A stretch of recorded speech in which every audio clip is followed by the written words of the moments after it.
You're all very welcome, and welcome to the press and to members of the Public Place Club.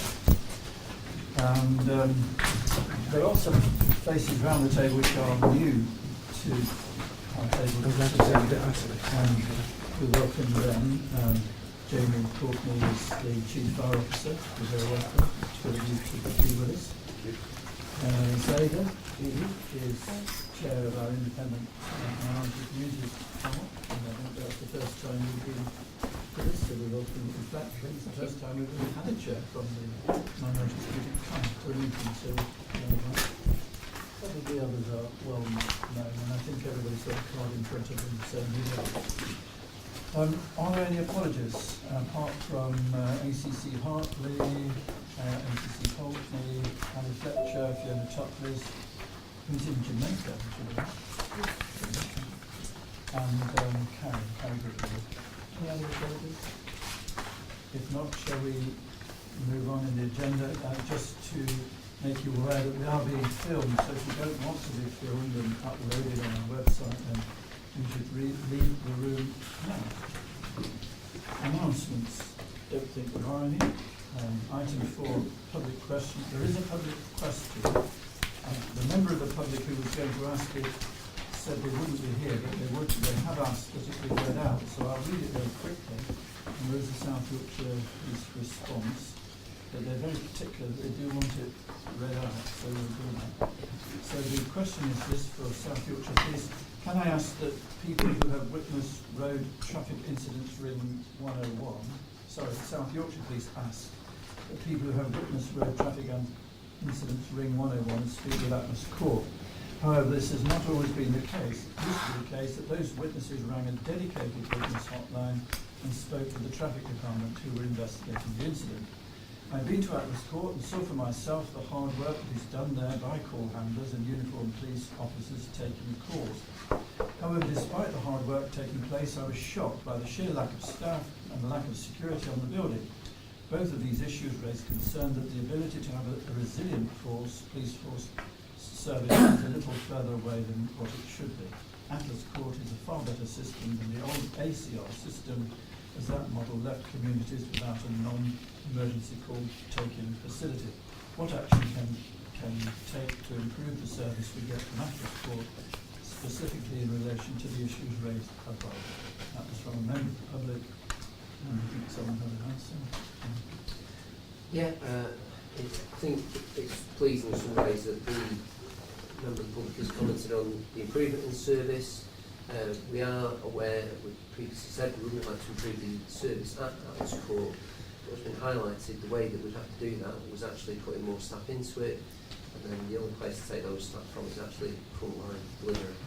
So we do prioritise 999 calls on that service culture as well, but at the moment it's not possible to do the investment in terms of additional people in there, because that would mean taking it away from the front line. In terms of the security aspect, we have highlighted that planned at Atlas Court. I'm not sure if the gentleman in question was there as part of the visit. Not clear. I don't think he was a member of the public just walking. I think he was there as a visit. There are a number of layers of security at Atlas Court. I think on this one, if I'm reading it right, that he was still actually stopped from going somewhere by one of the layers of pass-coded door. We can put security measures in, but clearly that requires people to make sure that we put them in place in terms of the staff. We're drawing to the attention of Atlas Court's management to remind staff that the security is there to keep them safe, to make sure they shut doors, etc., prevent tailgating, so we've recirculated those messages. Okay, thank you very much. We'll leave it at that. So item 7 then is declaration of interest. Are there any, apart from the ones we already know about? Item 8, minutes of the meeting of PAB on the 27th of September. This is pages 1 to 12. First of all, in terms of the accuracy of the minutes, are there a true record of what took place? Okay. And is there anything that anyone wants to pick up from the minutes that isn't covered by the actions arising? Easy. Shall we go on then to item 9, which is matters arising, actions and charges. 13 and 14 in the I'll pick that up, Alan. Okay. So in terms of the actions, there are 2 completed actions from the last meeting, and there remains outstanding, I think, 4 that we just require an update on. Mr. Farber is here today. I wondered if you might be able to talk us through reference 332, which was around people sleeping on the streets of concern discussed around court sanctions at the local criminal justice board. My understanding is that actions to be raised at the next county-wide suitability for criminal justice court. Right, okay. Thank you. I think that's so we'll work out what the date of that is then, and we'll bring back anything from that as necessary. And then moving on, action 344 was for our communications and engagement manager to have a look at the online chat forum undertaken by Doncaster East Neighbourhood Team. I know she has done that.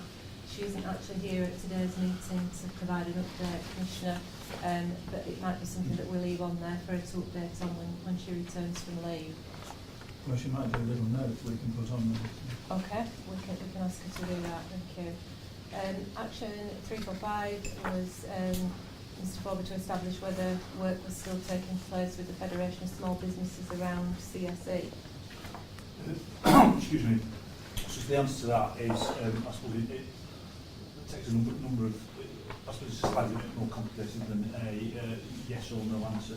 Each district obviously has a CSE partnership meeting. All of those partnership meetings work with local businesses to highlight the issues around CSE, in particular those businesses where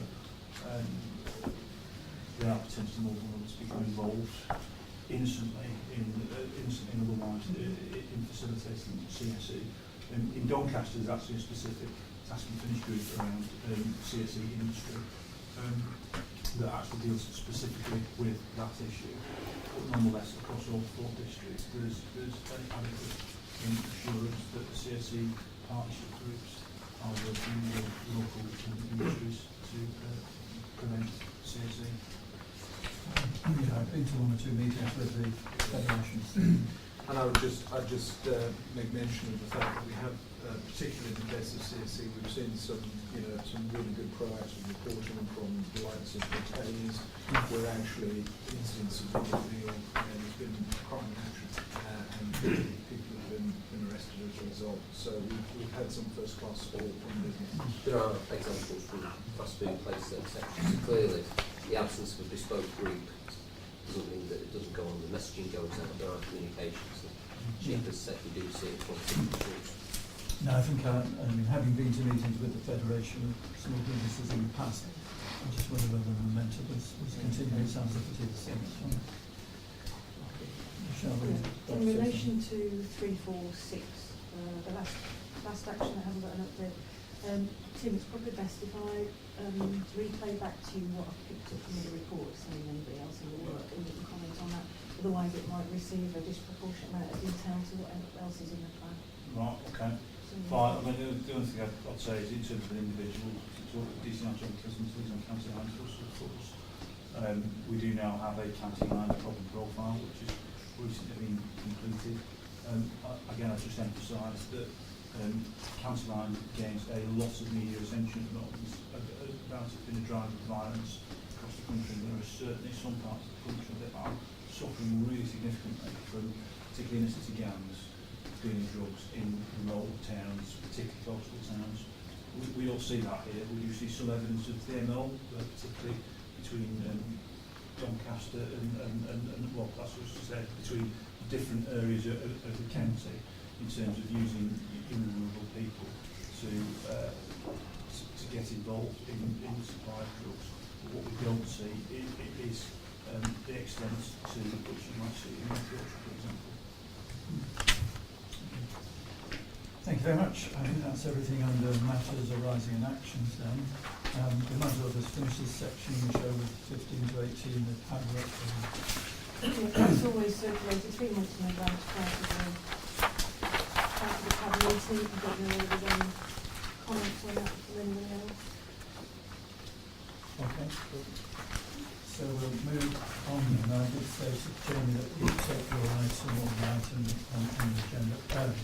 So so that you could get away if you want to do that. So we're looking at item 16, police and fire collaboration. Michelle, this is in your name, 53 to 60. We thought it would be useful to have a report on where the collaboration is, and to ask Jim to come and just give your take on how you found them. So, Michelle, do you want to say what Yeah, I'll just take us quickly through the report. It's a short report. Anyway, two aims of the report. One is to make this group, but also the public and partners, aware of the collaborative activity that already exists between the services. And then secondly, the provisions of the Act 2017 Act around fire and rescue governance and greater PCC involvement in fire and rescue governance elsewhere. So the recommendations is just for this board to note it. The police and fire collaboration in South Yorkshire has a long history actually with LifeWise Centre and other areas before 2015. But in 2015 we had a summit of 2 chief officer teams facilitated by myself on the PCC's behalf, just to have a look at whether there were emerging business cases for a greater opportunity to collaborate. So we have that, and gradually there's been a programme set up. So starting in January of 2017, you Commissioner set up a collaboration board, chaired by yourself, but with the chair of the Fire and Rescue Authority there, and chief officer teams and representatives from your office. In February of last year, you were invited to be a voting member of the Fire and Rescue Authority in South Yorkshire with voting rights. And then over the page there is a table which lists the collaborative achievements thus far between the two services.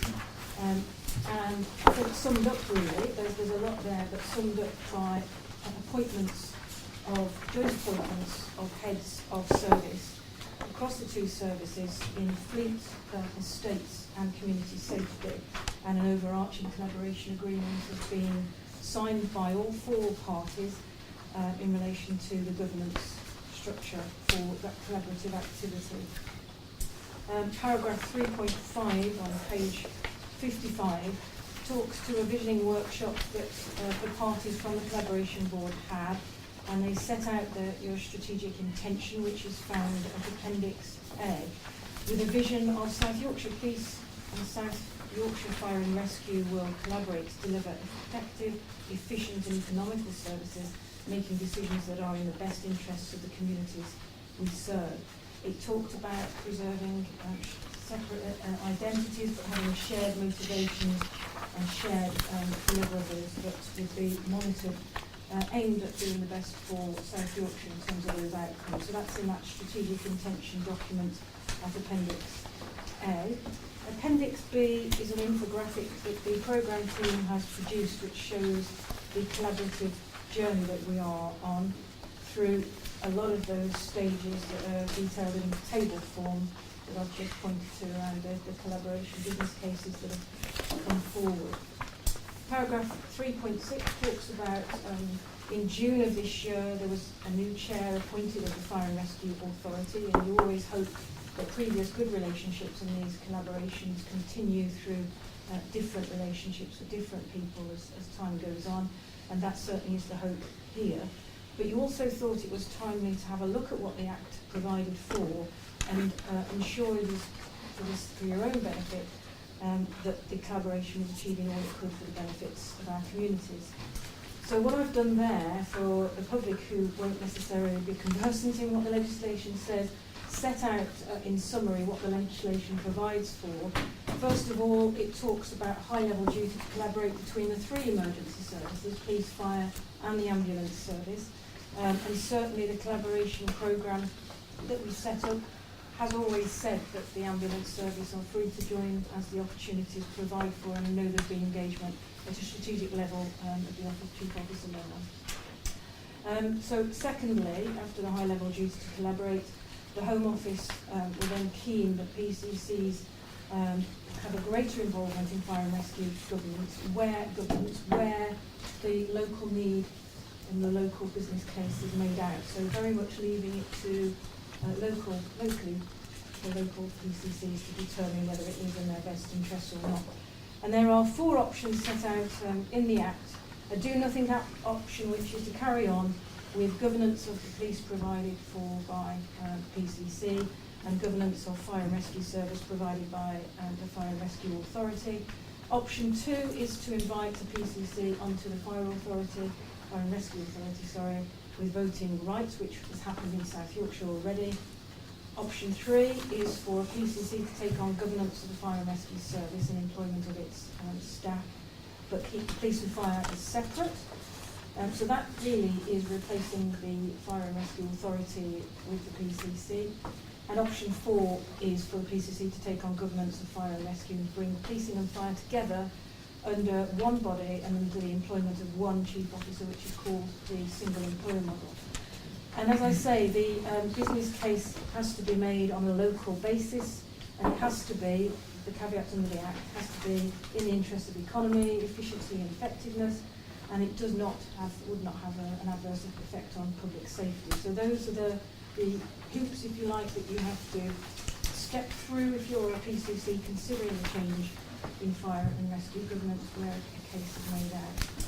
Paragraph 4.5 just talks to the fact that we have 45 fire and rescue authorities as opposed to 43 police areas. So coterminosity of police and fire areas is an issue for some.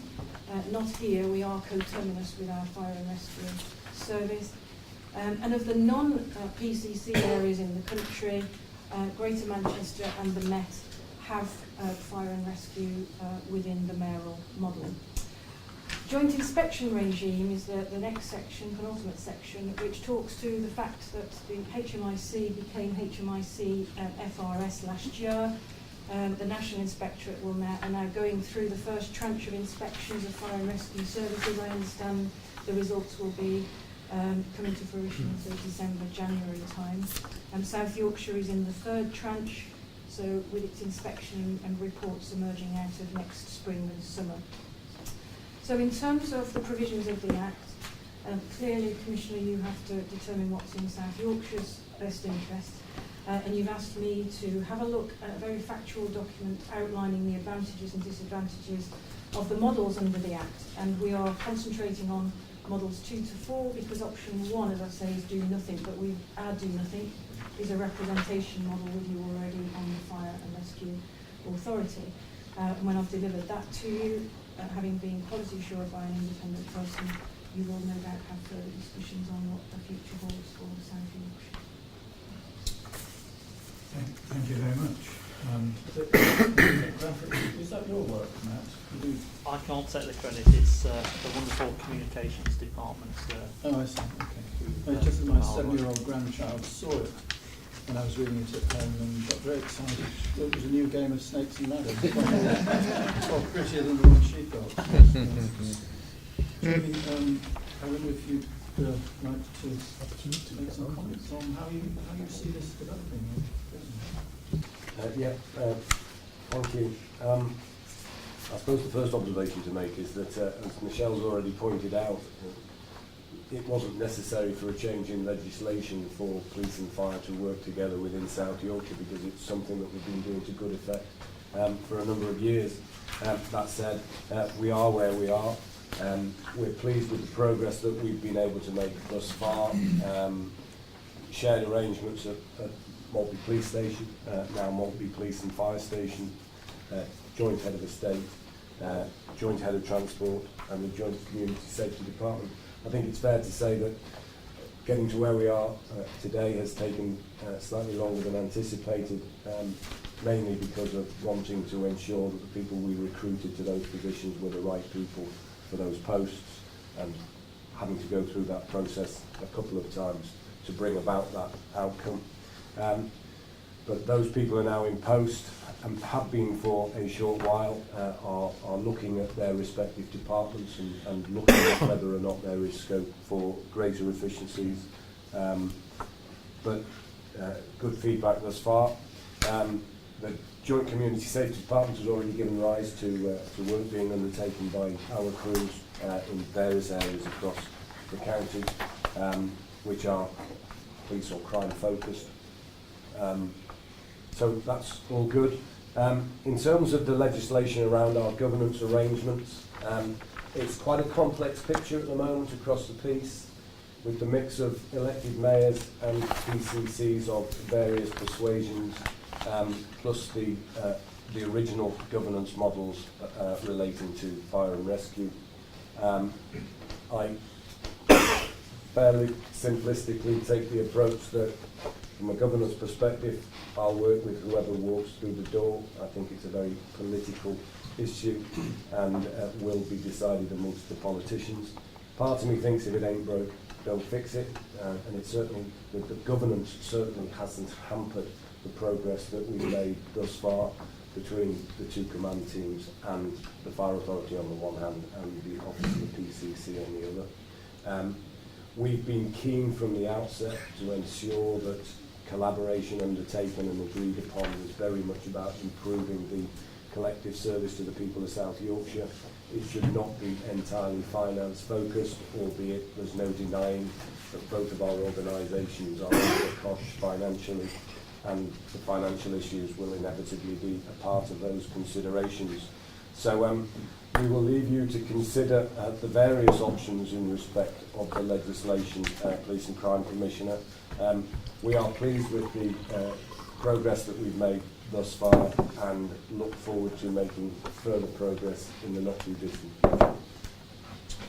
Well, thank you for that. I mean, I very much underline what you said. I mean, I think the test of all of this is what's in the best interests of the people of South Yorkshire, and that has to be the goal. Thank you. Chief, do you want to say anything about this? No, I would just echo Jamie's point about really good. I mean, obviously there's some work that's been going on for some time, and there's some stuff which is new in the sense of a joint appointment, and that which will come from their work and our joint endeavours. So I think they're a really positive start. Insofar as the other points, I wouldn't necessarily just want to echo everything that Jamie said. I agree with everything he has said. It is fundamentally about what's in the benefit of people, what is true benefit of the people we serve. And similarly, whilst there are choices for you to be able to make in line with the legislation, you know, by definition, these are matters for yourself. But in terms of anything we can do to assist you from our side in perhaps providing information or whatever, so as to assist you in coming to the best decision as you see fit, obviously we're willing to continue to do that. But for the most part, I think, notwithstanding future governments arrangements and the like, that which we've already embarked upon probably holds out realistic prospects of achieving some benefit for the public. And that's what we're jointly committed to continue with. Thank you. Does anybody else want to say anything? Matt, you're closely involved with all this. Do you want to say anything? No, I would agree with the comments of the respective chief. Thank you. Well, as I say, thank you very much indeed for coming, John. I think it's good for people to see you who are in the room around the table. And do stay as long as you want to. If you need to step away, you want to step away, then please do. Thank you very much. So shall we move on then to Police and Crime Plan delivery, current year, item 11. Steve, you've got, this is you, you've got just two reports, and we'll try and bring the other one up as well, so you can get those if you need to. But looking then at item 11, this is pages 19 to 26, and Steve, over to you. Yeah, thank you very much, sir. Yes, I'll start at point 3 on the report listed as number 11. Sorry, I should say, assume we've all read it, so you don't have to slavishly go through it, just pick up a few of the headlines. Okay, will do. You can see there what we discussed in the introduction is that Connect was new to us during our last briefing. It had just come in at the end of last year. And that we now have a lot more data within Connect to allow us to see what success looks like and determine what may be classed as good performance. The points I would raise around the table is you can see that we now at Rotherham seem to be flatlining at the minute at around 1,745 active investigations at any one time. And what that allows us to do is to consider, well, out of those active investigations, how many is it appropriate to have outstanding suspects for? And there was a stretch target that was agreed of 400, and that's something which we see as being achievable, both at Rotherham and as a force. And you can see our performance on that figure. We've seen figures reduce from June to October to the present time, so they've gone from 575 down to 475. But there's a clear focus on getting that to 400 and reviewing the position once we get there. Now the whole point behind that, really, it's about dealing with today's crime today, making sure that when there's outstanding suspects out there, that we get them in pretty quickly, and clearly that's as part of that reduction in overall demand and also the problem solving that's required. And secondly, that goes on to improve our satisfaction levels, which I'll talk about in due course, and of course our outcome rates, while it's not the most important, is certainly an indicator of the quality of the investigations that are being delivered at Rotherham. Now, in order to achieve performance, the framework that's in place at the moment is discussed at 3.3. That talks about how our daily management meetings feed and thrive, and our tactical tasking and coordinating meetings. We also have a leaders meeting there, which is a meeting whereby every inspector from every discipline comes round the table to talk about what's most important for us at that particular time. And as you can see there, in September there was a clear focus on these active investigations: domestic abuse, outstanding suspects and proactive policing. Clearly victim care's on there as well. Now I'll touch on this a little bit later on in more detail when I talk about force-wide victim care, but just sticking with Rotherham for the time being. Certainly what we are very pleased with at Rotherham is, if you looked at the same time last year, we were trailing the force with satisfaction levels for domestic abuse at 69%. We are now leading the force in satisfaction levels for domestic abuse. So these are victims who are at least fairly satisfied with the service that they have been delivered around domestic abuse, and we're running at this time at 95%. That graph just shows those figures in a little bit of detail. Can I ask, at what point do you measure victim satisfaction? At what point on the victim journey do you measure? Well, it comes a little bit quicker with domestic abuse. We turn the surveys around within 4 weeks, so pretty much the investigation is not likely to be more than 4 weeks old around domestic abuse. But with the general wider user satisfaction survey results, they can be anywhere between 6 and 8 weeks before they actually come and get turned around. So in essence, we'll be so for general satisfaction, we could be surveying somebody who was first contacted by the police around 8 weeks previously, and for domestic abuse it would be around 4 weeks previously. And if something goes to a trial of court, at what point do you measure that? Well, the actual survey results that we're talking about here generally will catch the investigations before they've actually gone to court. But there is bespoke surveys that take place throughout the criminal justice system that victim support might do, or rape crisis will do, and we get qualitative data from IDVAs and ISVAs which talk about their experiences, but it's not as routinely captured or as structured as the data that I've just spoke about. I mean, in a sense, I think that's the thing we need to try and get hold of, is that, as we know, victim satisfaction tails off, falls off, the further they go on the journey. It's the point at which it tails, and why, I think, is the thing we're trying to get at. It's quite difficult without making survey a massive bureaucracy, because we've got to try and compare like with like on an ongoing basis. Yeah. So if you hit it too far down the line, then you're only going to do people who having some sort of positive outcome by going to trial, which then leaves out victims who don't have a positive outcome. So I think it's the nationally agreed template of how we do it. So without making it a much more bureaucratic exercise and replicating it various series along the tube, so you can then make comparisons with like over a number of months or years, it becomes a massive exercise. But nevertheless, it's an important question.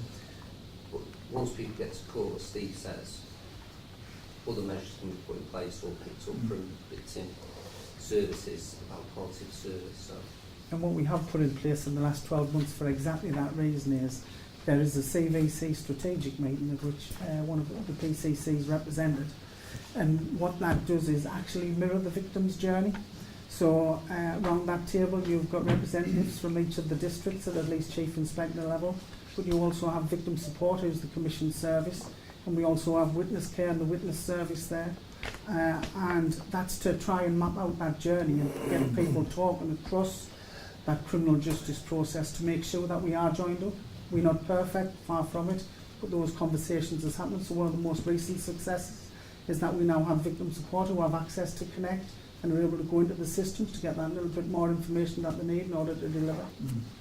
It may be that I need to have some, try and get my own information greater in that area. Linda Mayhew and Marie Carroll. Yeah. Okay. So yes, whilst I'm talking about the success around domestic abuse investigation and satisfaction levels, it's also recognised at Rotherham that we are not where we want to be for that wider satisfaction levels, which I've discussed in a little bit of detail. So we are currently sitting at 73%, which is a little bit behind some of the other districts and not where we really want to be. In line with the other districts, there is a clear 12-week delivery plan, which isn't just for districts. It's about, again, that delivering that end-to-end process, so we know that calls come into Atlas Court. How quickly do we deploy onto those calls? Do we manage people's expectations around? Sometimes we'll say we'll be there in an hour, we might not get there for 3 days. It might be right that we don't get there for 3 days, but we need to manage the expectations at the very beginning. And then when we do send investigations through our crime recording bureau or crime support hub, how well does that transition take place? And do we ask the 3 principles? Because we have 3 principles in South Yorkshire Police, which is all about delivering improved victim satisfaction, and they're fairly simple. It's about if you get that investigation, you make contact with the victim and identify yourself. The second one is when you agree with that particular person or persons, when you will get back in touch with them and the reason why that you deliver on that. And thirdly, that you deliver a victim of crime leaflet. I'm confident that we deliver that when we respond to jobs. We could still do it better.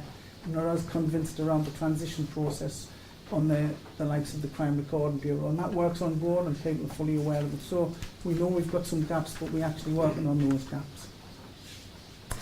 To kind of support what Steve says, but also make it clear from the direction from the command team, everyone I think is fully aware that we see this as one of our absolute priorities, together with other things.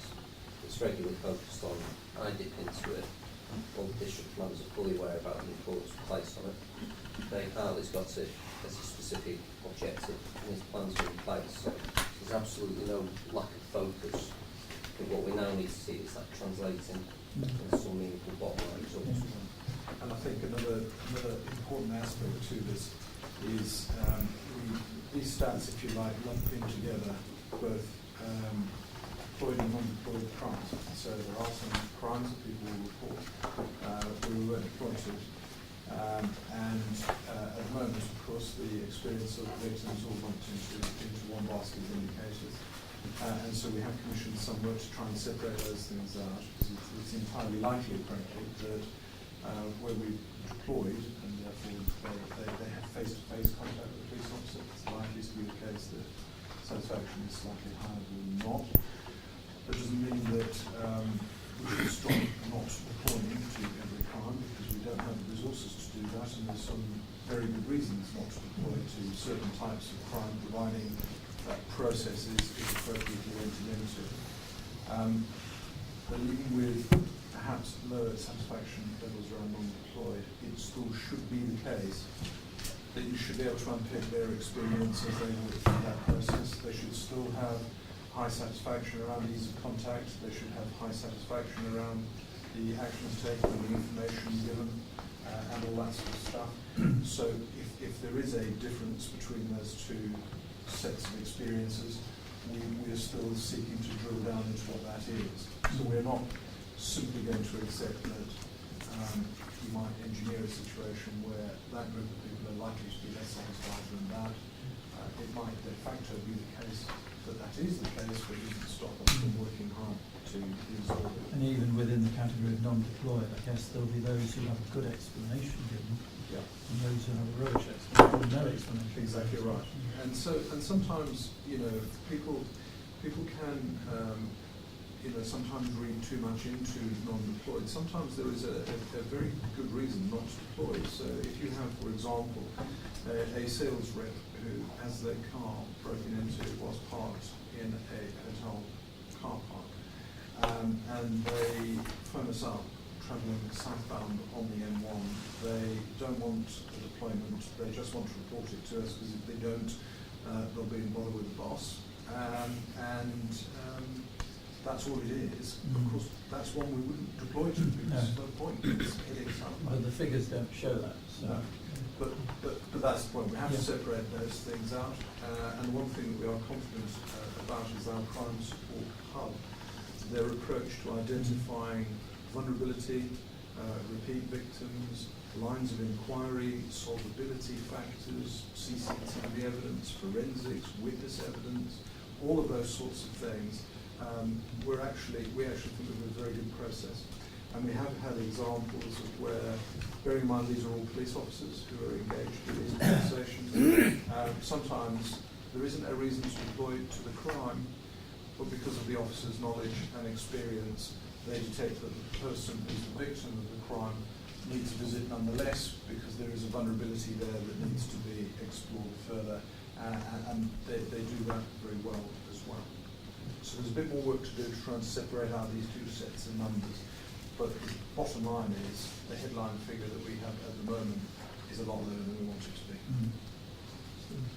Probably just adding to the boss's point there, if we separated Rotherham's performance out in the way the boss has said in respect to attended and non-attended, our attended crimes, 82% are satisfied with the service they require, and 67% for non-attended. It sort of gives you, and that's replicated across the district. And those, when we look into that, a lot of the reasons are we could give better positive messages around crime prevention advice, what to do to secure your home, positive messages on what we actually have done, the fact that we've recorded the crime, but we've considered it against a series that may or may not have been happening in the area. And if there isn't a series at the moment, we'll use the data from this particular crime to establish if there is one going forward, and we may be in touch if there is further evidence of that particular crime going forward. So all those messages help people, and sometimes we just don't describe it as well as we could. If we want to, so if it's all right with the good self, I think what I'd like to do is follow on with the victim report, satisfaction one, and then come back to neighbourhood policing in Rotherham, since we were talking about it, which is on page 21. So it's just sticking with the satisfaction levels. What I would say here is complete victim care has basically been the foundation on which we'll deliver an excellent victim-led service. So you're going to page 77? I am, sorry, yes. Yes. And I've started on the background there at point 3. And all I do in the first paragraph there is discuss that, delivering an excellent victim-led service is part of the bedrock of our plan on the page, and complete victim care supports that. What I would say is we've took a brave move as a force that ultimately we are only requested by the Home Office now to deliver satisfaction levels across domestic abuse, and different forces are doing it different ways. But from South Yorkshire's perspective, in order to support, one, the plan on the page itself, but secondly, to make sure we deliver an even better service to vulnerable people, we've revised what used to be violence against the person and included vulnerability. So we now survey vulnerable victims, which I'm not 100% certain, but I don't think a lot of forces do that nationally. It's in its early stages. We now have a new reporting process. You can see some of the graphs that come off from our satisfaction levels, which ultimately allow us to separate off between attended and non-attended. Again, that is really good for us to improve things going forward. As we turn on to page 78, I discuss the satisfaction levels and where we need to improve, which has been discussed already. I talk about how we're doing quite well with domestic abuse satisfaction. Force-wide, we've gone from 81% to 83%, which is good and going in the right direction. Our overall satisfaction levels can be affected, yes, by the fact that we've included vulnerability and we've taken out victims who are over 80 years of age. and also the fact that we've revised some of the question sets that might have a little bit to do with some of the results, but clearly not the main reason. We know we still need to improve. Successes to date is discussed at the bottom of the page there. The DA satisfaction that we've discussed about, the 3 principles that are now embedded. HMIC came last year and said, well, I get why you've got the 3 principles, but the test will be when we speak to officers, will they understand them? And that's been a focus over the last 12 months. So if you speak to police officers now, and we do that on a regular basis throughout the ranks within the police service, but they know these principles, it's now making sure that they deliver on them. We also recognise and reward good work through good work minutes and commendations and how we treat our victims going forward. Victims Code of Practice, we have a system as well which indicates whether we've updated a victim within 28 days. In the early days of first setting this up at the beginning of the year, there was 2,400 investigations that suggested we might not have done. That was down to 95 in total across the force within a 6-month period. We've also revised and improved our victim booklet. We know that when we give them out, 84% of people who receive them say that it makes a difference. It helps them get on with the understand the investigation and know what police officers are doing. So they're the areas where we know we're doing quite well. So just pausing on that for a moment. So if you've done all these things and victim satisfaction levels have gone down, what conclusion can you draw from that then? Well, I've been asked that a few times, to be honest, and yeah, because I'm scratching my head. But on that point, what I would say is everything that's been put in place there is a foundation on which to improve. The things that you see there weren't there before. So it's too early to say? I would say so. Right. That doesn't get us off the hook quite clearly. No, but when you come back next year? Yes, absolutely. I would expect improvement in the same way. Sure, Commissioner, I ask that question on a regular basis. Well, I think you do. No, just what the answer was. There is something about some of these are lagging indicators, so it does take time for this to feed through, and I think that together with this clearer sense of what is the difference between employment and employment just gives I suppose behind my question is, are you clear as to what makes the difference? What does bring? Under current position, that is exactly the points that we discussed there on the next page.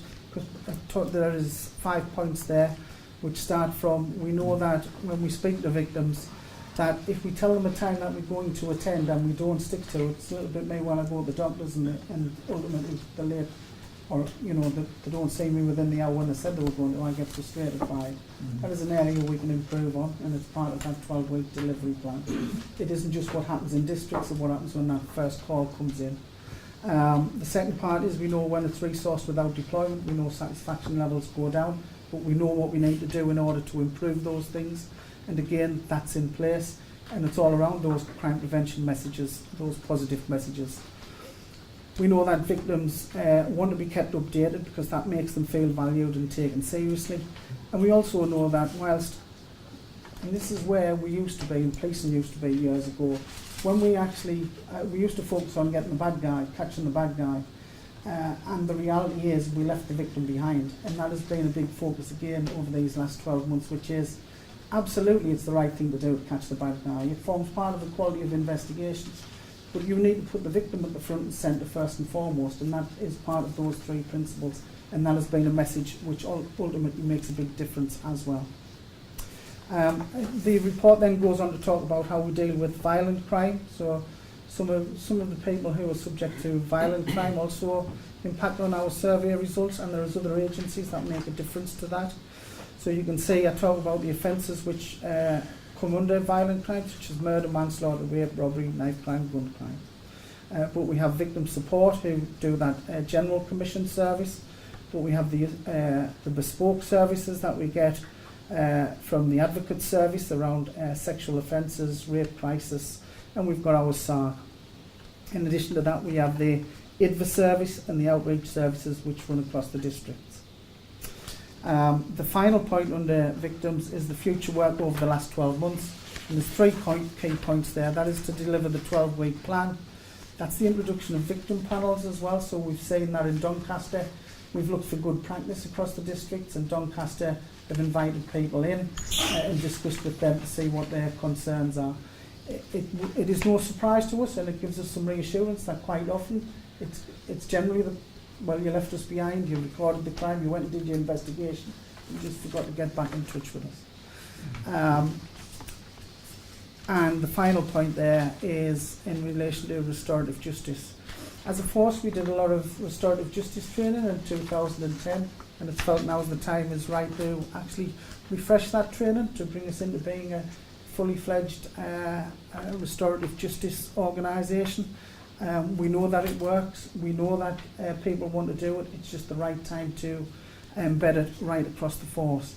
And I've been asked to, I've been to Lancashire to see some good practice from there. I've also looked nationally, and also as a force we've looked at university papers which have been commissioned by the Police and Crime Commissioner to see exactly what we now need to do to inform those recommendations, act upon them, and get us to the top of the table around that.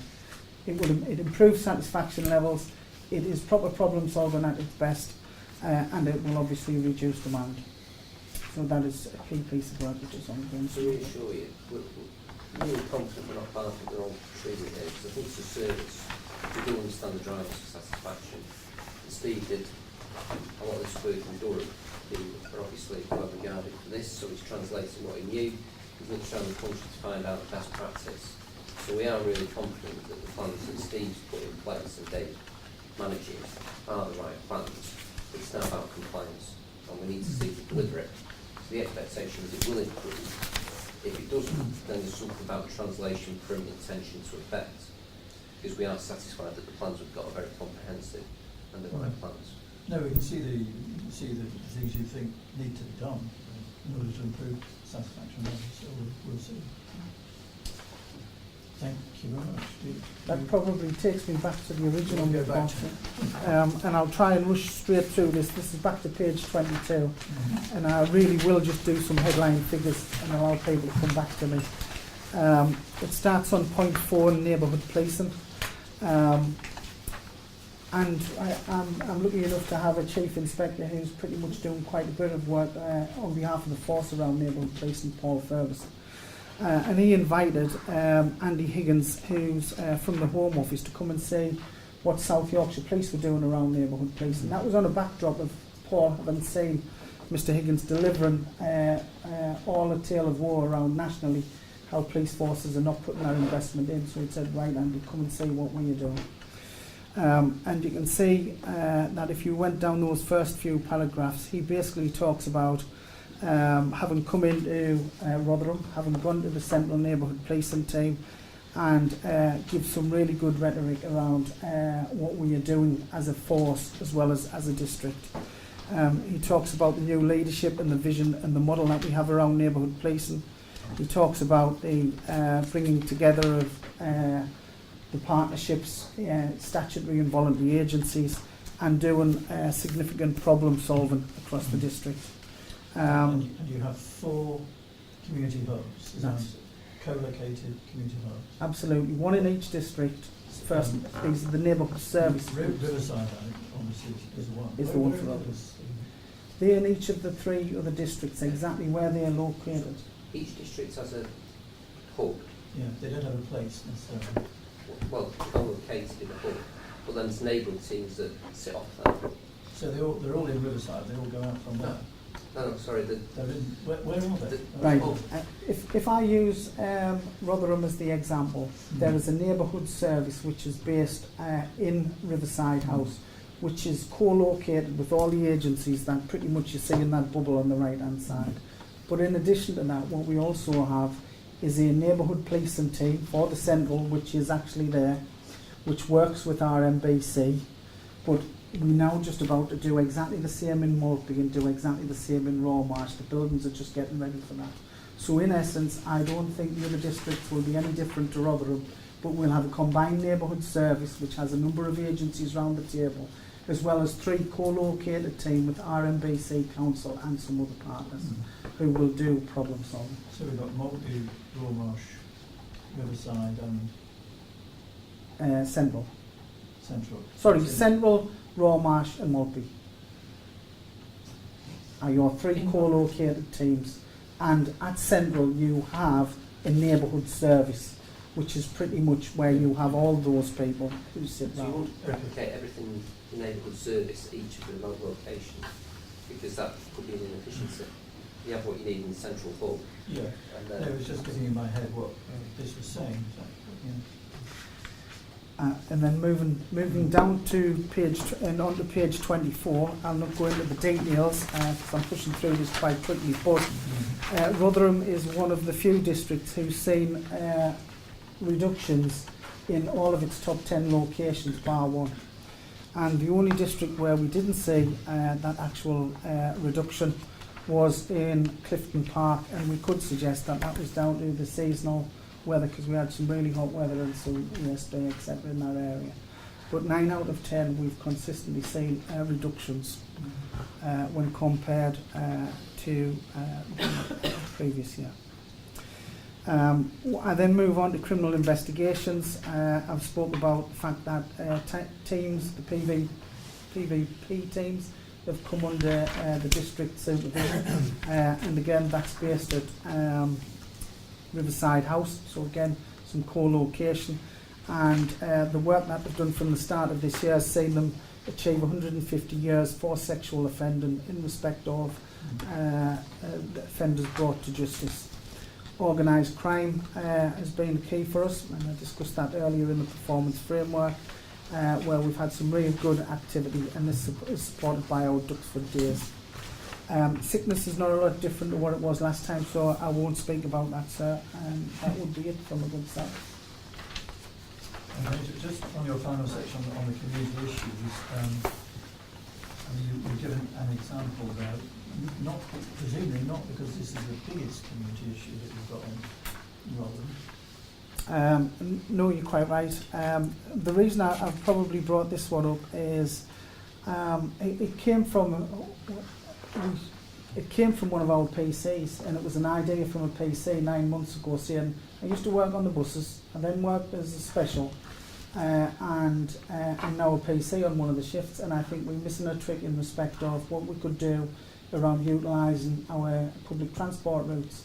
So he gave examples of some of the forces who actually have police officers, volunteers, PCS, so, special constables working on the public transport routes, not only to engage, but also to reduce crime and antisocial behaviour and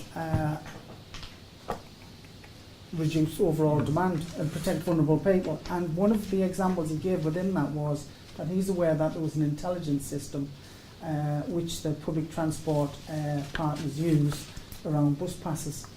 And the easiest way to say it is, yes, you could use it in order to enforce people who aren't paying for the bus passes or have them fraudulently. But one of the most powerful messages for that is we quite often find people who have gone missing and are vulnerable. So we put a high risk missing from home, somebody with dementia suddenly leaves the nursing home and we don't know where they've gone. We will put a lot of resources into that, and I could think of 3 very recently since this has been done, where we tracked them on the bus, using the bus pass, and we knew exactly what stop they got on and where they were going to get off. And we waited for them getting off the bus, and that was a significant save. Very smart. So that, as much as it started off in Rotherham and it's the positions based at LifeWise, that is a force resource which is now being used more and more by each of the districts. Interesting. Thank you very much. Does anybody else want to comment or ask questions? Just a couple, just on 4.8, Stephen talked about new partners. I just thought we were going in here from Fire, whether Fire is one of the new partners you're referring to. Well, it is. Steve Helps pretty much leads on from LifeWise, but ultimately I support him in that. We work together, and collectively there is one fire officer, crime prevention officer, who's in each of those 4 hubs now, but that will soon be going to 2. also got the shared community safety department, so strategic level work in the same department, and then you've got the spokes of the wheel, as Steve said. 4.10 we talk about a shared performance report. It'd be useful to see one of those if that's possible. Yeah, it's already it's completed, it's there. Want to hear. Okay, thank you. And 412, we talk about engagement, citing the alert system. Of course, the alert system is more the police telling communities, and something that the Commissioner picks up and the team engaging is the two-way is important. I'm sure there are listening mechanisms going on, but it's just, if you could just expand that and clarify that. So community alerts is more telling, engagement, by which you mean telling and listening, presumably. Yeah, absolutely. Yes. When this is talking about engagement here, it is talking about the alert system, not the wider engagement, Okay. first of all. But the alerts can be used for the message coming back, so we send it out, somebody can come back in respect of it. We're going to enhance the current use that we've got of it, both force-wide, so looking at mosaic data, demographics, and what Paul's doing at the minute for Rotherham is where the fracking and Hart Hill and everything's happening up there, we've gone door to door in specific neighbourhoods and signed people up taking a laptop. We intend to do that across other districts, particularly in areas where we see that confidence level not really being where it is, but that's just one tool of many. Okay. I think that's everything. Thank you very much indeed. Labour, a couple of points. Yes, of course. Good, please. Because I know Steve moved through that, but I don't think we should underestimate that feedback we got from the Andy Heath. Because one, I think there's two comparisons to make. One is with the forces, and he speaks to the forces withdrawing neighbourhood functions, and even if they're there in name, what they're actually doing is a reactive policing function. So I think we up the trend nationally by putting the reinvestment into neighbourhoods. And then secondly, I think it talks to how we've improved the picture to where we previously were. It talks to all the issues about demand and how you, without the neighbourhood function, you continually just chasing yourselves. What we've been able to do is putting the neighbourhood teams in, and it is a significant investment in terms of each of the locations that Steve talked to and the Safe Neighbourhood Service. That's what's enabling us to get on top of demand, and that then plays into your top 10 repeat locations, which is showing reductions at each. That's impossible without the neighbourhood teams, because you just keep responding. And I think it's one of those, we discussed it before, it's easy for people to miss the positives. So when the ask is from people locally, or what have you done, what's the difference for police in Rotherham, there's a significant investment there in neighbourhood staff that are there doing it, and it translates into demand reduction. And even the piece about having local criminal investigation, where we previously had 2 crime hubs that were tending to be drawn off to deal with major crime, well now we've got dedicated CID and PDP accountable to the local district, which again is a significant investment for the communities to have local assets geographically based on. Alan, could I just Yes, follow up something on the fracking reference in 412? The we call it exploratory drilling, I think. yes, sorry, All right. for shale gas. We'll give it the correct name.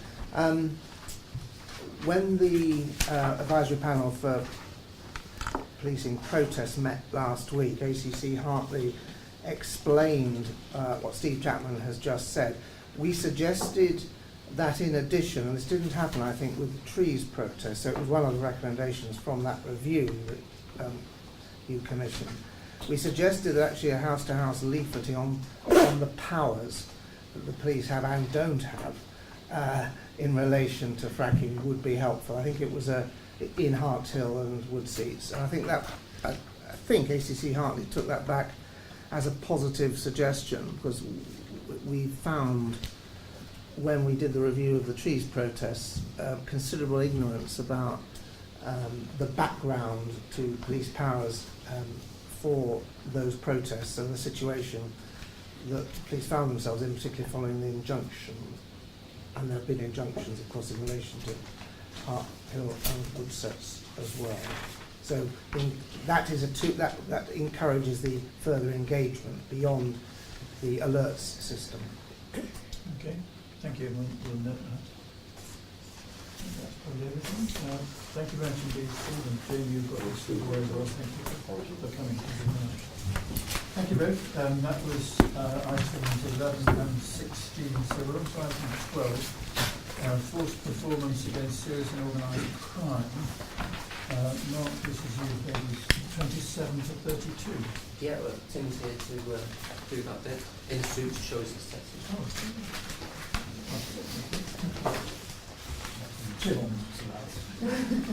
Okay, thank you, Commissioner. So, again, as you've alluded to, I'll just assume that everyone will take into account some of the highlights. As you're aware, obviously, serious and organised crime is a significant issue for the county and forms part of our current control strategy. In terms of governance around our response, I say it happened at 2 levels, probably 3 levels really, because we're so one of the dangers of going paperless is suddenly sorry.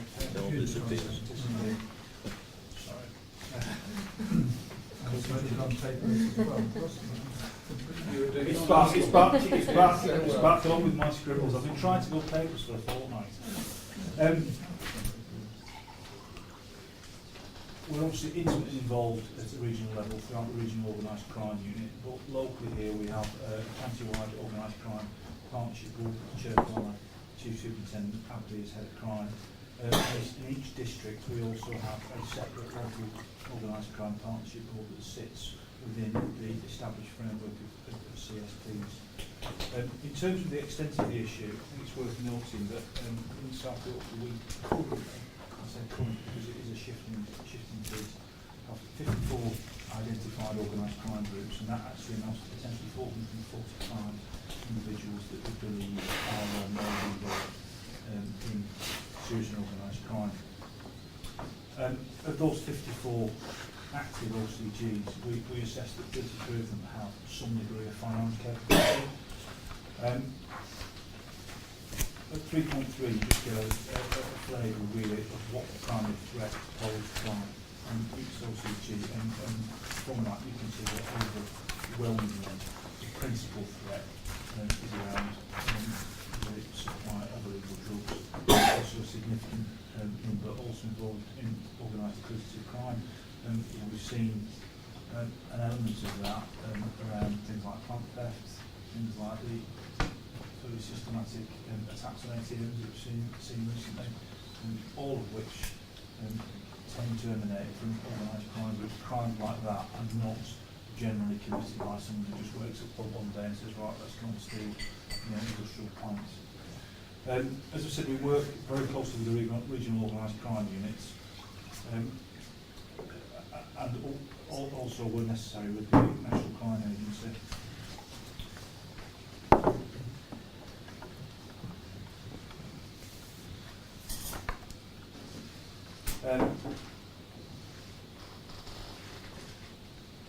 I think the point's well made that tackling serious and organised crime is not something that's undertaken by police forces or law enforcement agencies alone. To really tackle organised crime, it needs to be done in partnership with a whole range of other agencies. And here in South Yorkshire, we've got very established links with a whole range of other agencies, not least of which is the Gangmasters and Labour Abuse Authority. And we've been involved in a number of different operations with that organisation to tackle the issues we've had around modern slavery, and both in terms of investigations that are taking place and active investigations. As I said to you, we're involved with the Rocky network at a series of different levels. Within the region there's a series of threat reduction groups that exist across a range of different themes. That includes CSE, modern slavery, drugs, firearms, economic crime and serious acquisitive crime. Officers from South Yorkshire Police actually chair a number of those groups as well on behalf of the region. I think the point shouldn't be lost in terms of providing with reassurance that the investment we've made in neighbourhood policing teams perhaps presents, I believe, the most effective form of infrastructure that the force needs to tackle serious and organised crime. I think throughout my police career, certainly in early years, serious and organised crime was always seemed to preserve some specialist squad that sat in the shadows somewhere that was dealing with the bigger issues, leaving neighbourhood policing teams to get on with social behaviour and that visible policing in the community. That's obviously very, very important. As part of our investments in neighbourhood policing here, we use our very much like neighbourhood policing with a purpose. And you will find amongst our neighbourhood policing teams in South Yorkshire a very clear direction and focus around intelligence gathering and ownership around serious and organised crime. In a couple of weeks ago, we had HMRC into the field work around the forthcoming PID inspection related to serious and organised crime. We attended our county-wide safeguarding board. The principal presentation at our county-wide safeguarding board was from a local neighbourhood officer who was undertaking probably the integrated policing plan, tackling a serious and organised crime group within his community that he worked for.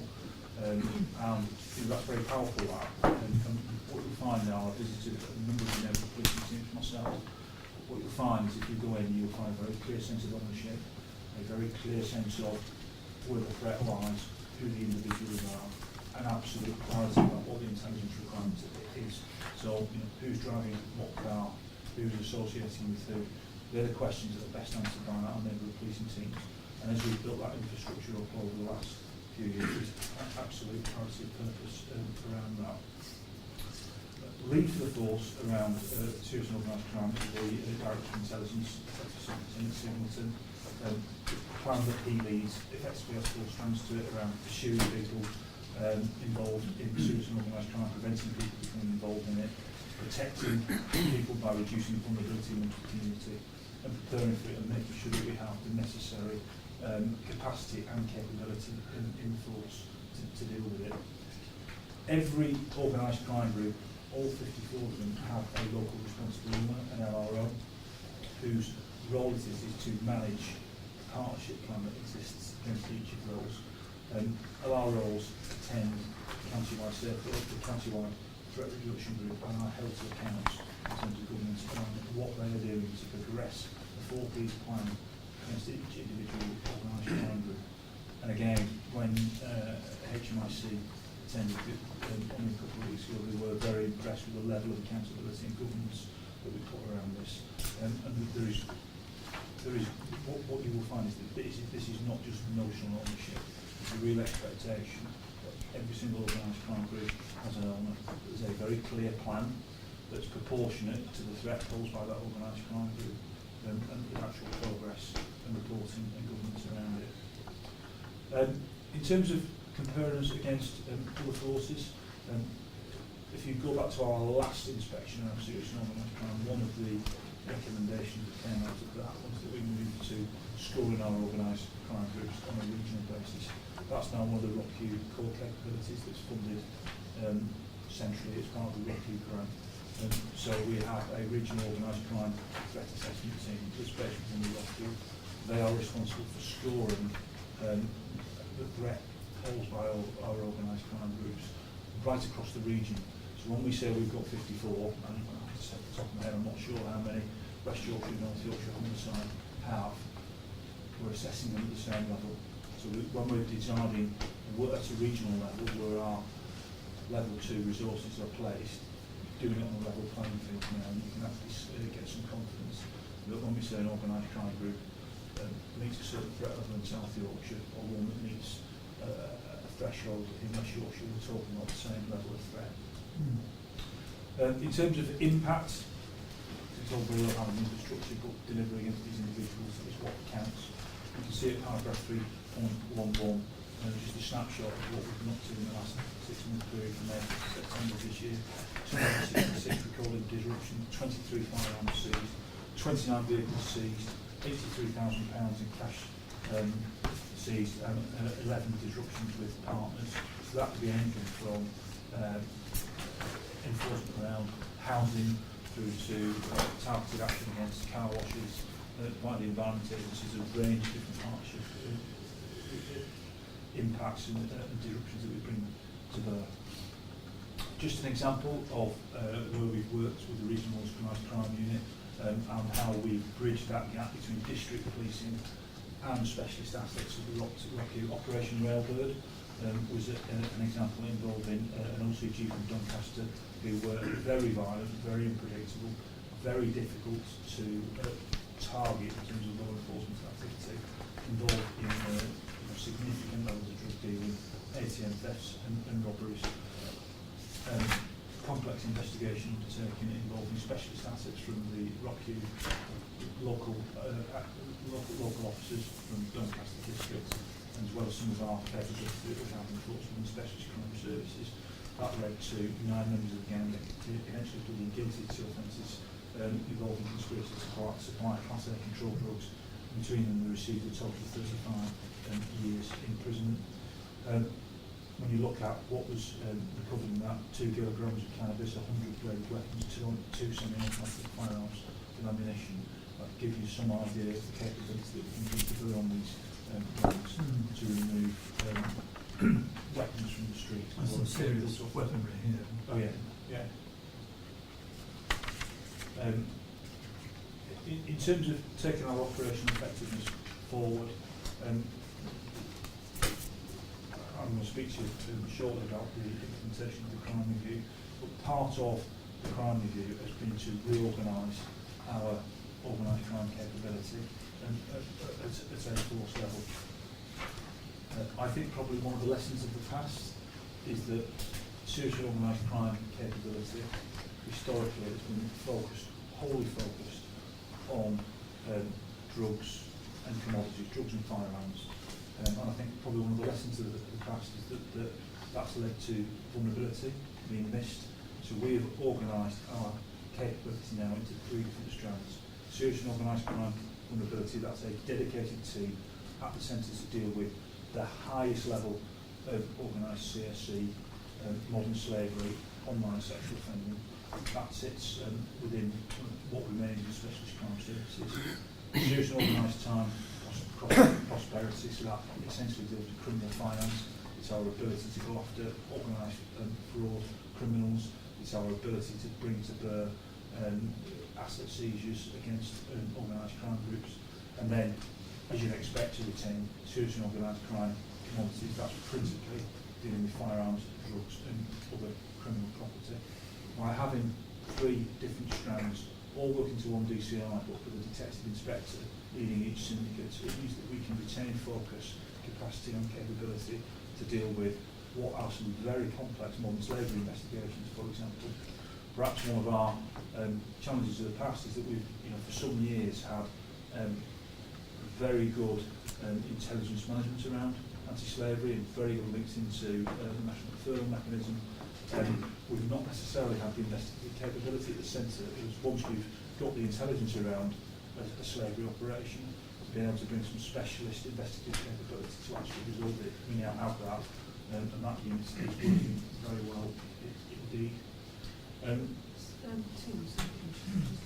In relation to this prosperity arm of that cyber crime, is that presumably cyber dependent rather than cyber enabled crime? Does it have a narrower focus than even that in this context?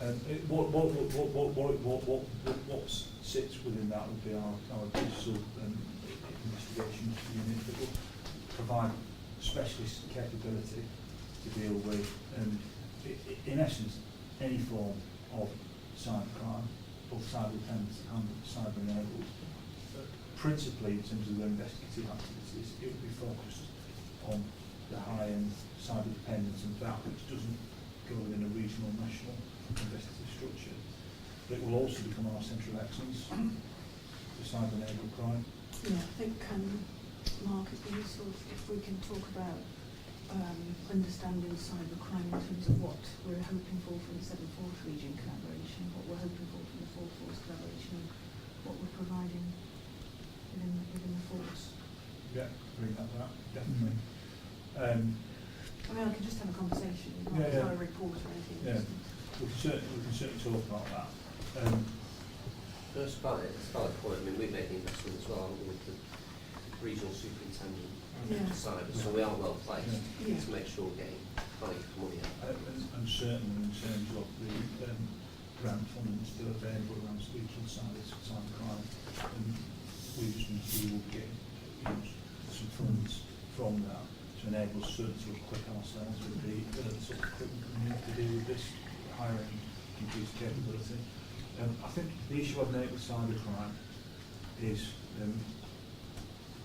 whilst we need to retain some high-end capability to deal with complex cyber-dependent crime, because that's becoming, whilst it has an international sphere, there's also a local sphere to it as well. The National Crime Agency can't take everything. We end up dealing with some end of it here, and we need a centre of excellence here that's constantly scanning, that's working with regional and national agencies to make sure that we retain the right capability in force, and that feeds all the way back down to our front end of policing, and that unit will have that role as it moves forward.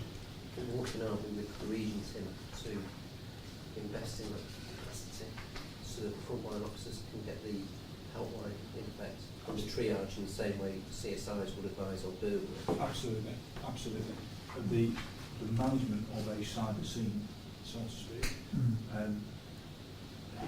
the ability to do that is the equivalent of sticking a piece of tape around a crime scene when we were all PCs. And the stage that we need to get to is that all our frontline staff have that sort of capability and knowledge. If we can just move on and talk a little bit about Zeus. Zeus has been our specialist unit investigating non-fatal firearms discharges involving MCG members. That's it's been mainstream now. That was originally put together on a temporary basis following a series of shootings in Sheffield. That's what's getting on for about 2 years ago now. As part of the crime review, that's now been mainstream, so we retain a dedicated capability with any non-fatal shootings that we have. They're there to firstly investigate and find out who's done that shooting and have some success in terms of bringing those people to justice. But perhaps more importantly, they are constantly abreast of the intelligence relating to the criminal use of firearms, because whenever we do have a non-fatal shooting, a significant part of our focus is with the next one coming, and that unit at the central point to deal with all that. In terms of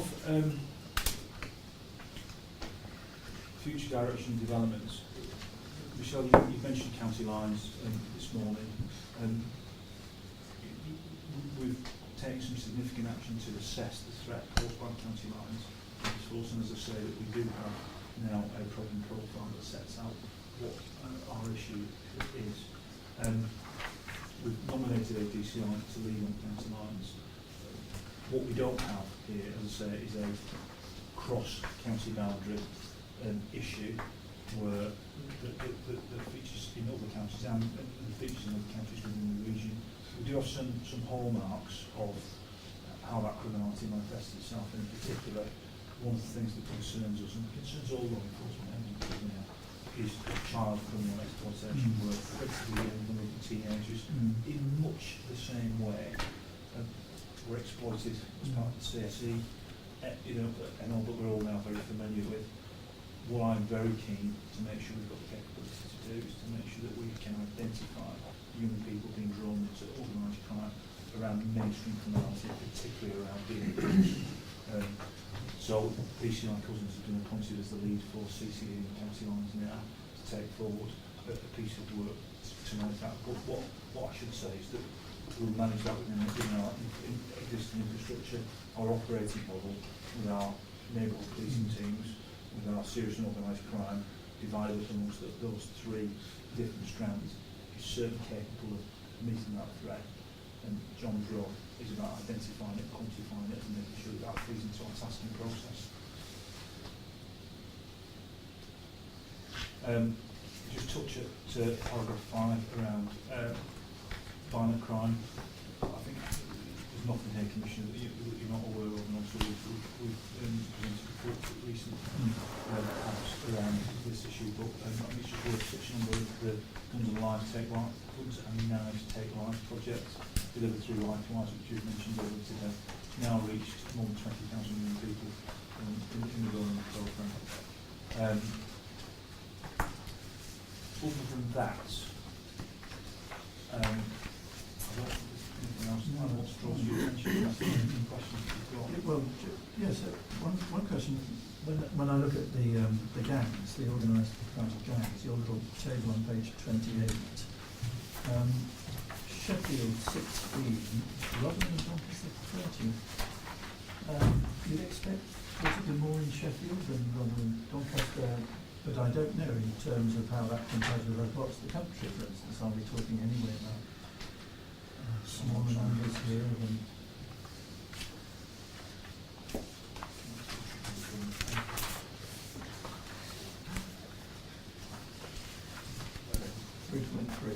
Right. So 3.2.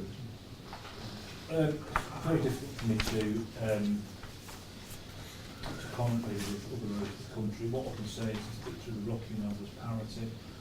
There is a reality that in any urbanised area you're going to find a significant evidence of people. But given the relative sizes of Doncaster and Rotherham and Sheffield, you'd expect that to be more different from that, that's all. I don't know what the answer is.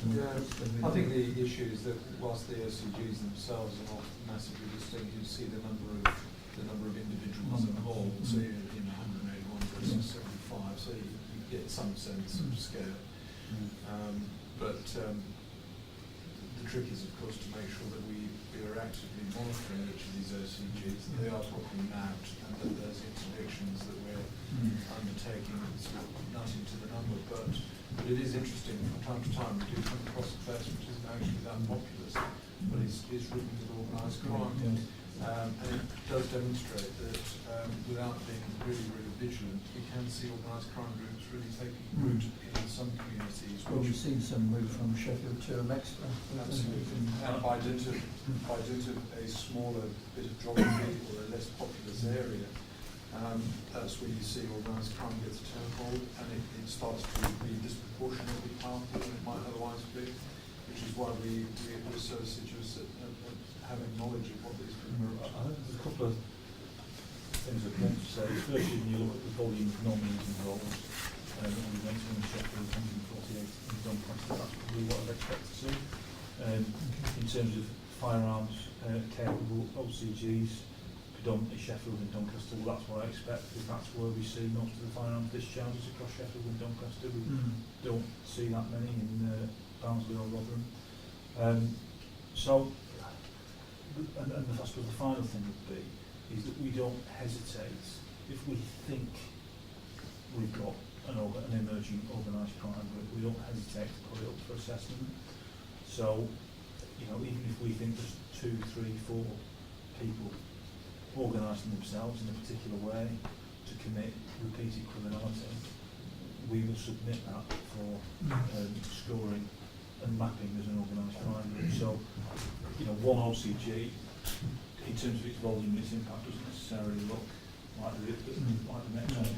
And what you don't have there is the threat posed.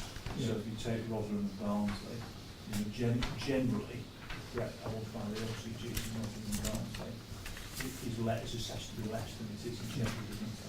And principally that relates to the final element to it. Thank you very much. Any other comments?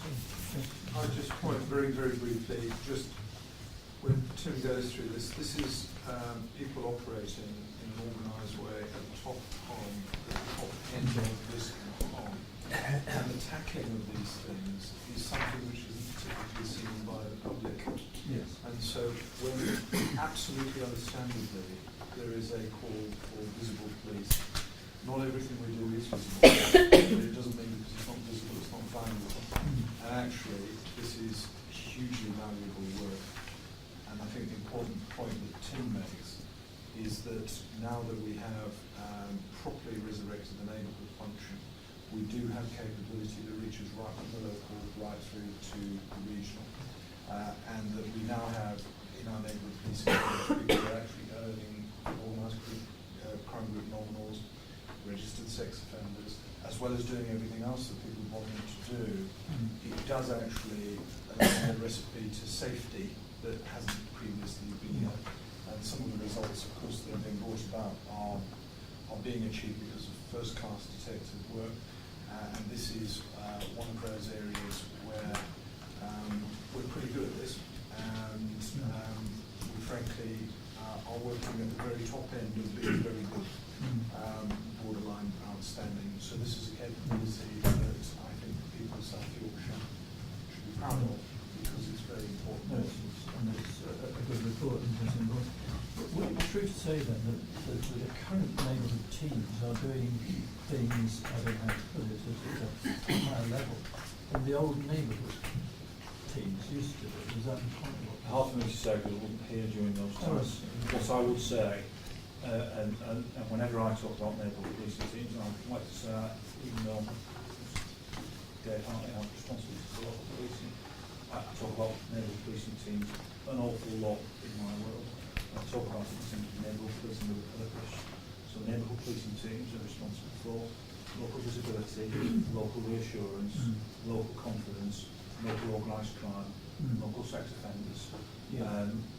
And the idea has to be that a neighbourhood officer, a PC, who works in uniform, looking for a very localised community, understands exactly what the threat is from organised crime, understands what's required of them, understands who the local sex offenders are, understands who the high-risk DV perpetrators and victims are that live within the community.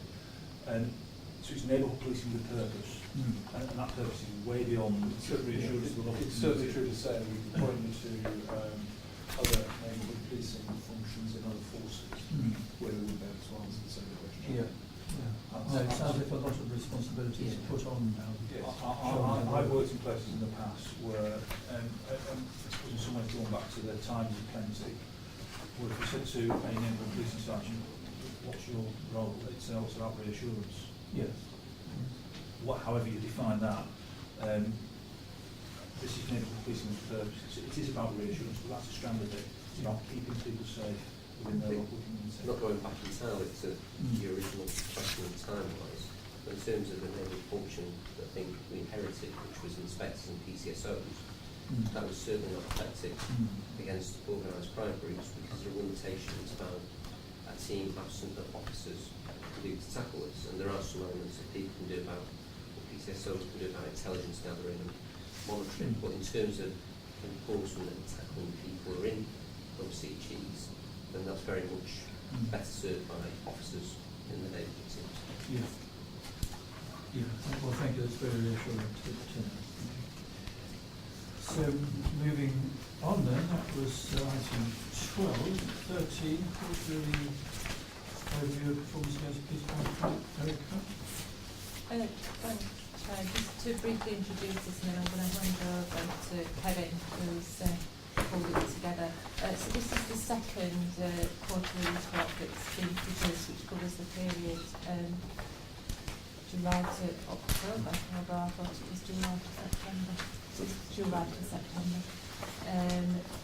Setting out just an overview, really, Commissioner, of performance against your police and crime plan, and it's split into the 4 themes that go through your police and crime plan, which are covered on page 3 of the report. I'm going to hand over to Kevin now, who can take you through and pull out a couple of highlights and then any questions. Yeah. So this is the supplemental agenda item 13, then pages 1 to whatever. Okay. Kevin. Yeah. Cheers. So this is a performance report about it's not just police. It's all services, all commissioned services that the Police and Crime Commissioner commissions. So it's trying to pull together a summary of and showing the Commissioner how all partners and the police, and including the OPCC, are meeting the outcomes and priorities set in the police and crime plan. So the report's just split into four key aims of the plan, which is safer communities, trust and confidence in services, serious and organised crime, and then efficiency, effectiveness and value for money. Includes a mixture of numeric data, and we've tried to also include narratives and some quantitative data to bring a bit more life to it.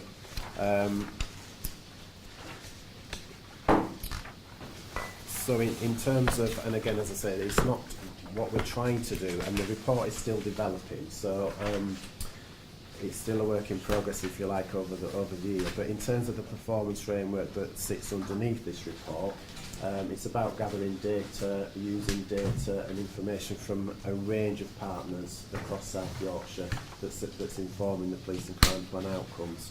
And actually, as we were talking earlier about the victim satisfaction, the report's got could be used much better, I think, in terms of pulling together the journey of witnesses and victims that we could report into this report, actually. So there's just if you want me to just pull out a few issues, I think on page the one that's come out really is on page 10, which is the wider criminal justice system. So this is looking at people's confidence in the wider criminal justice system. So after, there's two graphs on there on page 10, so after quite a prolonged time when confidence in the effectiveness of the system and also confidence in the fairness of the system has been increasing, there seems to be a drop-off now, starting from probably Q3 last year. There's a slight decline there in the confidence, and that's across the board. So it's about, we've highlighted that, now we probably need to go away and understand some of the reasons behind that. So we don't understand where that begins to, whether it's the cohorts or the CPS or the, yeah. We don't understand. So, no, we don't, and that's some work. So in terms of the report, that's what this report tries to highlight, is where there might be some issues going on and we need to go away and do some further work with partners to understand what those issues are. And in terms of the Your Voice Counts survey, currently looking at the next round of question sets, so there's an opportunity for us to add some additional questions in around those particular areas, so we can try to understand a little bit more detail, and that will help inform then a deeper dive that Kevin's just referred to understand better. Alan, could I just comment on that from the wider criminal justice point of view? I mean, very interesting graphs, but I do wonder whether what Kevin has found in South Yorkshire might be reflected nationally, and what would be particularly interesting to know is where we differ. Yeah, and I think we've talked about this at the local criminal justice board as well, because of what was said earlier in conversation around not being able to disaggregate at the moment where in the victim's journey it is. But if you think about national media, there's been issues around cases collapsing because of disclosure issues. At the end of the earlier end of the CRC contracts for in terms of probation, and prisons, issues around prisons in prison population, etc. So we as Erica and Kevin have said, we need to do a bit of deeper work in relation to that, because we've heard the good things about neighbourhood policing. So it may well be that outside the policing area. I mean, you haven't mentioned court closures or legal aid, two other factors. And I think in respect to that, so the report as it develops over the next few months, obviously in this report we've got the wider commission services and partners. So we've got information from CSPs, victim support, the ISPA service, SARC. We've got grant funding and collaboration within the OPCC. What we need to get in there probably is the wider criminal justice system, so data from there, updates from there, so we can start to understand some of this from CPS, probation, witness services, and probably some of the LA local authority focused services within the community safety partnership. So there's still quite a way for this report to develop yet, and that's the way we'd want it to develop, to be able to show the wider work that's going on to meet the outcomes in the police and crime plan, and not just focused on police. So some areas of the plan are like that at the minute. I think that's all I'd want to say. On that table about trust and confidence, page 9 in my pack, Doncaster seem to be doing things right. Do we understand that? So yeah, on page 11, is it just the first draft there? Page 9 in March. All right, sorry, I've got two different. No, you're on. Okay, yeah. So Doncaster. So yeah, we basically compared the first 2 quarters of this year and last year. Doncaster's probably stayed roughly the same, which is good. So that's quarter 1, though, isn't it? But yeah, it's just quarter 1 this year compared to quarter 1 last year. So whether it's the I mean, we can look at a wider time span to get some more information on that. Secure, that's all. Okay, well, thank you very much. Are there any other Just coming in closing in relation to the report, as we've heard, it is a developing report. It's to tell you whether or not your police and crime outcomes are being delivered or not just by the force but others. Data is being populated into the framework all the time. One of the areas that we've, two of the areas we've identified as 4 outcomes are that where there are gaps in the framework in terms of data is around serious and organised crime, which I'll talk to Tim about, if I may, in relation to next year's plan. And the other area is efficiency, effectiveness and value for money. We've got a meeting coming up with the DEC and with Nigel in relation to the bullet points under your outcomes as to whether or not we have got information there, it's just not being tapped into. But one of the things we're keen to do in the refresh is to make sure the outcomes are right with force colleagues. So it might be that the measures are telling us that we've got gaps in data sets, but actually are the outcomes right in terms of what we're all trying to achieve under those 4 headings? So those are the conversations I'd like to have with force colleagues moving forward. Okay. Thank you very much. So that was for 30, 19, 14 then. 19 to 30 pages, 33 to the budget monitoring report. Thank you, Commissioner. I'll just introduce now the report, which is the budget monitoring position for this current financial year. It's at the end of Q2, so the months from April to September. I've just got my left eye on my phone, looking at the Chancellor's kicked off the budget. Just said austerity's at an end. You've stolen my line. He agrees with the Prime Minister for the EU austerity. And budget commitments being funded irrespective of Brexit. This is to an end. So they unveiled the magic money tree, didn't they? So what I'm about to say next I door. think you said coming true. It's the beginning of the end. Yeah. So, yeah, so I think this report will still stand in 10 minutes' time. I've been overtaking my events in my Okay, so what I'm going to do, I'm going to talk on page 34 and paragraph 7. There's a table which essentially summarises the entire budget and the latest forecast to the year-end position at the end of March on each of the key areas of the budget and what the variances are. I'm just going to do an overview in terms of those positions and then look to take any questions from that. So if we look at the first column then in terms of the revised budget, the key components of the overall £247.6 million budget are set out there. In the first section, Chief Constable's budget. Secondly, then the legacy costs, and if you look in total there, the 2 lines for legacy are on Operation Storewood, and then potential compensation claims which relate to historic CSE in Rotherham, civil claims from victims and survivors there, and equally also Hillsborough civil claims. That was an estimate that would spend just over £7.1 million on those legacy costs in this financial year in funding the investigation in Operation Storewood and secondly the settlement of claims. And beneath that then there are various other budgets then around running the office of the PCC, partnerships and commissioning spend with other agencies and partner organisations, and then some capital financing costs associated with the borrowing to support the capital programme. But then the penultimate line would show that actually to balance the budget, to bring it back to a total of our income, and our income is essentially the government policing grant and then the council tax precepts for policing, and that total £247,571,000.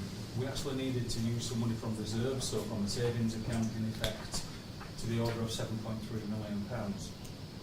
That's a penultimate line there. So in achieving our statutory requirement for a balanced budget, we actually needed to use £7.3 million, and that's pretty much driven by the legacy costs section. So when we look at how our budgets have actually performed, how we're spending the money during this financial year, that's in the second column and the forecast outturn, and you see against there the Chief Constable's budget in particular that we're forecasting underspend, forces forecasting underspend against that budget allocation. Appended is a more detailed report from from the force in terms of setting out some of the reasons behind that. The crime review is a key issue within that position. It's phasing and some of the assumptions around some of the double running costs which have not been borne out in practice. It's fair to say then from within that net overall £5.3 million underspend on the Chief Constable's budget. Previous PAB, when we last had a quarter one report, the Commissioner supported setting aside some of that underspend for some non-recurrent issues anticipated in the future, so £1 million for fracking and £530,000 related to the crime review, which I just mentioned, in terms of some of those costs falling into a later financial year. The next section of legacy costs, against that profile, that budget amount, of £7.1 million, we're forecasting now in this financial year will be about £2.9 million underspent compared to that. The bulk of that is related to the timing issue in terms of settling some of those civil claims later than expected, but there are some slightly lower costs in terms of the operation still within this financial year. And then in the other budgets then with some underspend within the OPTT, the Office of the DCT related to some staffing vacancies and capital financing will refresh the calculations effectively for borrowing costs and working this sort of thing. So all in all that means in total, an £8.3 million better position than the time we'll actually set the budget, and rather requiring £7.3 million worth of years to balance the budget, kind of put £1 million back into reserves effectively. I appreciate I've counted through a table there and there's some technical issues that I've discussed. I'd be happy to take any questions from those. Before we get too excited about what we're putting back into the reserve, there are these pension contributions now which will fall in this financial year. The pension costs will fall into the next financial year. So nothing this year. What impact in this financial year? So you're right to raise it. So this financial position, this forecast, is a better position than expected, and it's helpful in terms of what's from our reserves towards this financial year end. When we now face a situation which has been notified to us only relatively recently, where we need to set aside additional monies potentially in the budget for next year of around £3.4 million, and for a year following that approaching £9 million in total, then for costs of pension costs for the police officers' pension fund effectively. This has come through central government, it's been driven by the Treasury on a technical issue associated with the funding position of the pension fund nationally. It's not just South Yorkshire affected, this is affected all unfunded public sector pensions, including the NHS, and all police forces, police and crime commissions are similarly affected by that. So there's a national lobby at this moment in time to influence central government and the Treasury to reconsider this decision, because it will have a significant impact on our budget in the future. I hadn't appreciated till this morning that Nigel mentioned it, but schools are affected as well. I'm not sure they all understand that. This was a technical statement issued by Liz Truss, the Secretary. It was very small when it first came out, and it talks about minute changes in percentages in funding assumptions. According to the Financial Times, so far the Chancellor has only offered support to the NHS, and it definitely points out that police, fire and education have so far been offered no relief against this quite significant increases in pension costs. Does any impact on school funding in the end has an impact on policing, because the resources being taken out of those local communities? Okay. Thank you very much. Any questions or observations? We'll await breathless to hear what the budget is.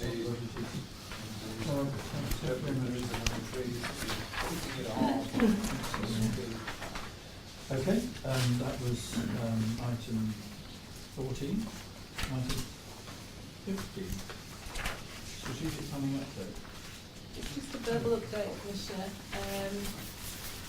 At this morning's Planning and Efficiency Group, we received from the Chief Constable his assessment of policing need and what that would then translate to in terms of proposals moving forward. So that now needs to come together with the Chancellor's announcement, which we'll hear a little bit more detail about later today, but it's probably going to be the middle of December before we absolutely understand the impact of that. So those things together then will inform the police and crime plan and its refresh in terms of setting out where the priorities need to go for the future. We're hoping to bring a first draft of the refresh police and crime plan to November's Public Accountability Board, and at that point also we will bring some proposals around your responsibilities to consult the public in relation to the level of the council tax precept. So that will all come together in November, and then, as I say, moving through December and then into January, we'll get to a position where we're ready to propose a budget and to take that through the decision-making process. Thank you. I must say, consulting the public gets more and more difficult. It's so complex that we have to seek to explain. Thank you very much. Item 17 then, these are other assurance reports by exception. Item 17, JIAC. Thank you, Alan. We last met on the 20th of September. There's a whole list of things that we covered. Exceptions for noting, we're still assured that the Force's strategic risk arrangements continue to operate and that progress continues to be made against particular risks identified.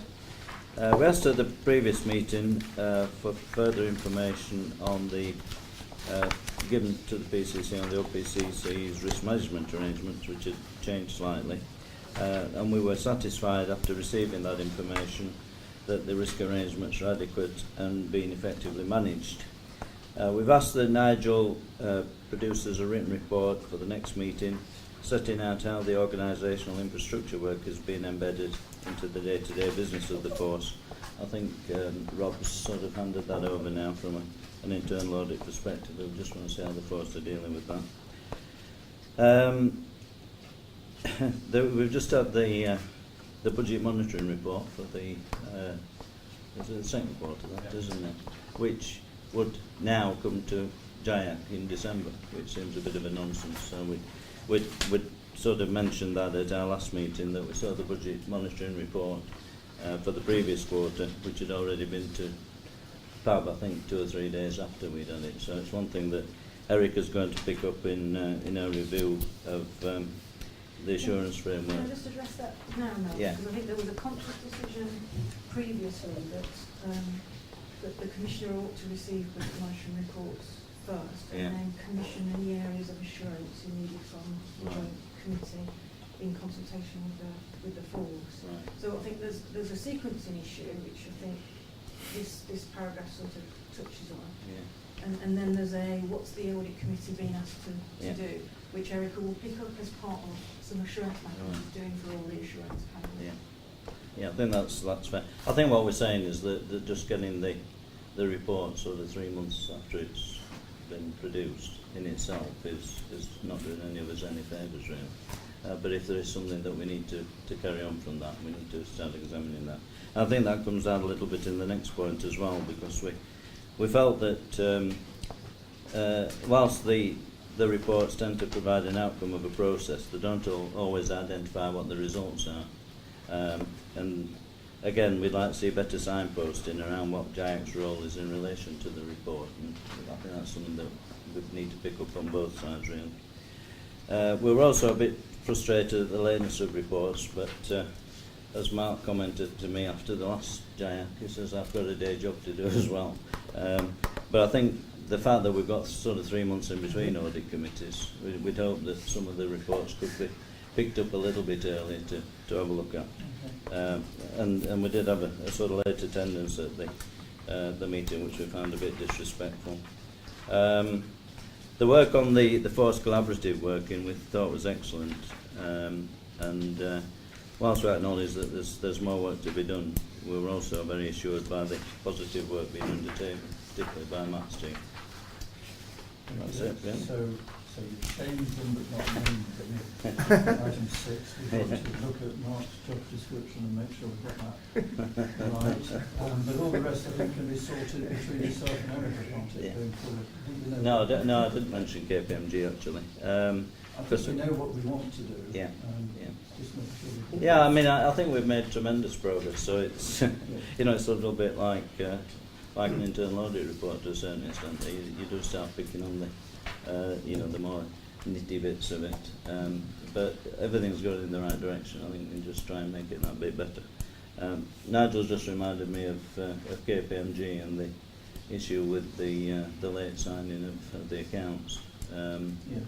Which was rather disappointing, I think, in the end. We got there.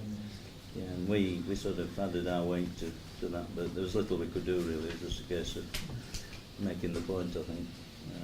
Has anything happened to the... We issue through a sort of challenge process that the wording of the audit letter and the appropriate statements, the NSA 260, reflected the delay, which is primarily the staffing capacity issues within KPMG itself.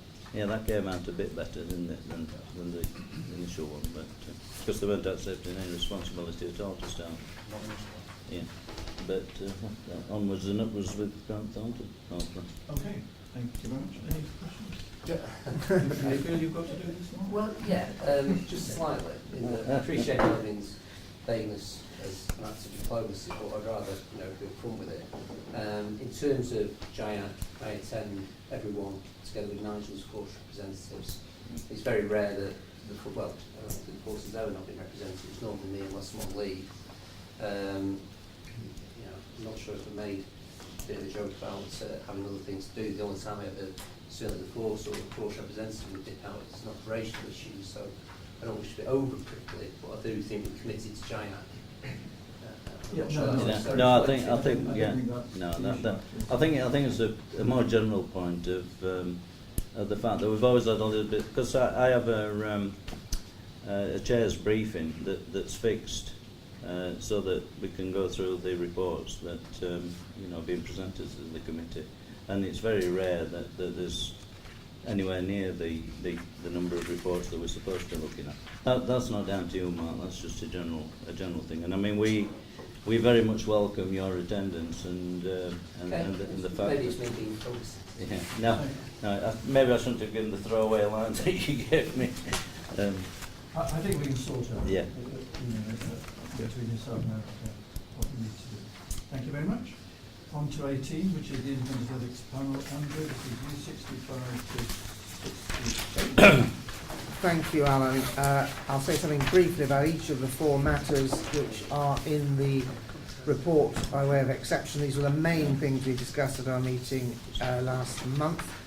Spit Guards, this was our first opportunity to look at the first 6 months of deployment of Spit Guards, which had been decided on last year.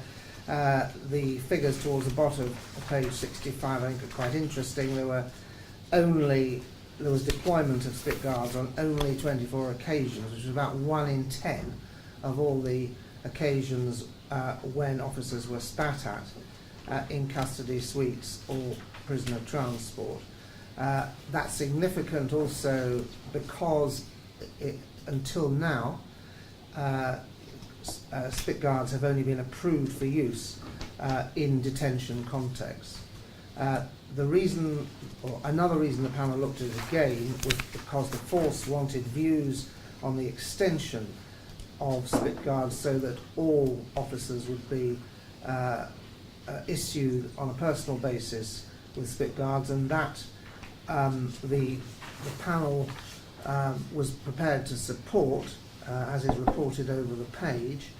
The panel was reassured that there had been no adverse outcomes in any of the cases, those 24 cases in which Spit Guards have been used, but except, of course, as I'm sure the force does, that their deployment is not entirely without risk. And so far as I'm aware, there have been no complaints about their use either. So the panel was encouraged about the way in which The force has deployed them so far, and will no doubt look at this again in a year or so's time. Secondly, complaints and conduct. This we have twice a year. Alan, you ask us to do that twice a year. The panel noted the continuing drop in complaints cases, that is measured in this case up to the 30th of June this year, and we're now back at the same level as 2013-14 before the increase, which was thought to be down to the Hillsborough disaster inquest and the associated renewed interest, and the CSE cases. It's also encouraging that SYP is, at least on the majority of the performance measures, from memory I think it's only one on which it isn't, scoring better in the handling of complaints than its most similar forces. Conduct allegations. Beyond that, Andrew, Sorry? I think when we looked at the comparisons on the paper, we're actually one of the best in the country. So All just right. on the regional. I think we only get the MSF though, don't we? Yeah, if not, there's another report that came to PAD that I'll send you a copy of. It's Going to the next one. It's going to the next one. I'll wait for that. It's out of kilter, Mark. We were looking Fine. at it before the. No, no, I it's think we're good talking about news, the IOPC That's report, right. aren't Yes. you? Yeah. That's right. Yeah. Yeah, we need to get into kilter basically, don't we? I'm sure the office Yeah, can we'll sort that look out. at it. So far as conduct is concerned, this is a bit mysterious because there's a 50% increase in conduct allegations in the year to 30th June. But when you look at the previous year, that was certainly the statistics I have, that was abnormally low. So to say there's a 50% increase in conduct allegations on its own as raw data is probably rather misleading. However, the annual number of conduct allegations continues to fluctuate. The reasons are unclear. I think DCI Mahmood was able to help us on some of the points, but I don't know if the force has any further information. And that's something I think we need to keep an eye on, because if this increase continues, there's obviously something more to it than we were and then was explained Andrew, I just to us. think on that one, I mean, absolutely right, we need to look into it in more detail and sustain that. And you're right about the IOPC stuff. We'll talk to some more current indicators around broader complaints. But of course, it is important to note that some of these conduct complaints come from within. The conduct, as was defined to us, conduct was Indeed. within, not without, I Indeed. think. And what I would say is that having put a very significant investment into the likes of the Sergeant's Pledge and what have you, we have a very much more robust sort of supervisory body. Yeah. And if you look at things like Regulation 13 dismissals of probationary constables not performing, not likely to make efficient and effective constables, the numbers of people who've been subject to unsatisfactory performance procedures, people getting involved with staff who are unproductive or whose attendance isn't right, these numbers are all going up. So some of this, if you like, is probably a more interventionist and active leadership cohort, which is what we've sought to engineer. Indeed, and on an equally positive basis, as is recorded in this note, DCI Mahmood drew attention to her impression that staff now have more confidence in reporting. In other words, that the leadership will deal with matters that are referred to them. But Steve, I emphasise that I was talking there only about conduct and not about complaints. Yes, Yeah, yeah. The last two items were both dealt with by Inspector Mellors in his capacity as equality lead. So we look annually, I think it is, at the again as one of Alan's specifically delegated jobs, at the representation of protected characteristics within the force. Not much change compared with the previous time we looked at this, but at the top of page 67, it's worth just drawing attention to the fact that this force has a higher proportion of female officers than the national proportion, in fact considerably higher, nearly 4%, more than 4%. In relation to the ranking, the ranks, as it second bullet point, females occupy not less than 16.7% of positions in every rank. However, for ethnicity, there isn't any representation above the level of superintendent, where there is one officer. So that remains, if you like, a disproportionate figure. However, and the next bullet point records this on a more positive note, since the employment of a positive action outreach worker, the number of minority ethnic officers being recruited has been slowly rising. That started in Q3 of last financial year. There was open issue about why there are what the reasons for people leaving, which is always interesting. I think I understand it isn't compulsory for there to be an exit interview. People can refuse it, but insofar as they do it, we've asked to have information about that on the last occasion. On the next occasion.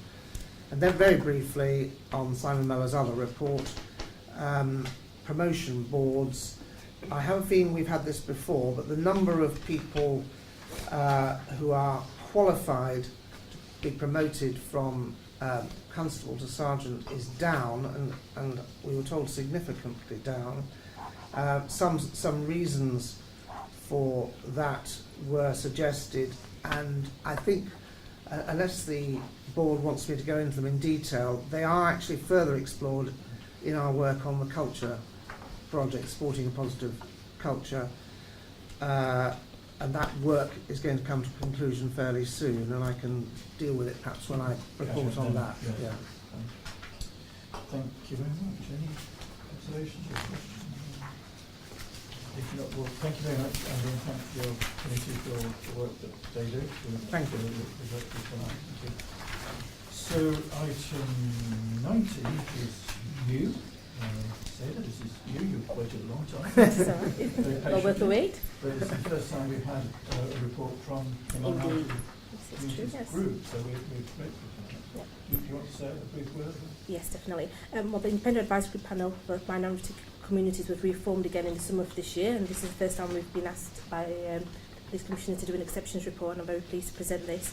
As you can see from the report, in our last meeting we asked Superintendent Jennings to come and give us a presentation on violent crime, and she to give a presentation around the knife crime strategy and particularly violent crime.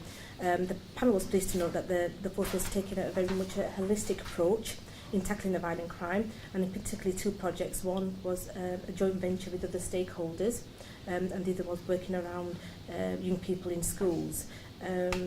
Both of them were very new projects, and we've asked Superintendent Jennings to come and give us an update on these projects later in the year, and on the success of these projects and how the learning will be disseminated across the force. We also had a presentation from Inspector Chris Foster. I keep promoting him, I keep calling him Chief Inspector, but it is Inspector. Perfectly all right. Just as close as temporary Chief Inspector. Okay.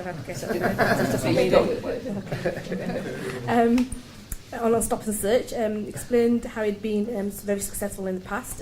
However, there had been a sharp decline in searches. The panel was concerned that the officers had lost confidence in using this particular power. However, we're pleased to note that the issue was being addressed by enhanced training and assurance, and the officers that do have the full backing of the senior leadership team on the use of the power. Panel is keen to see an increase in stop and search and to see if this potentially affects a reduction in knife crime and other crimes. This will remain an ongoing agenda item on our list.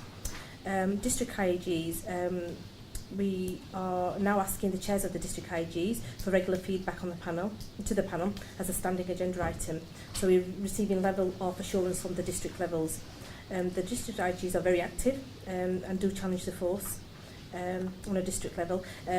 They recently asked, one district asked a challenge around diversity, and they were then asked by the force to come and attend the training themselves, and were able to report back that they were very satisfied, particularly about the training on the content of the diversity training. There's also consensus across all districts that the members actually do need training, and so they're aware of the expectations of their role, and we have consistency across the force area. So we've asked the force to devise and deliver training fairly quickly, hopefully by early next year, and our next meeting is scheduled for the 12th of December.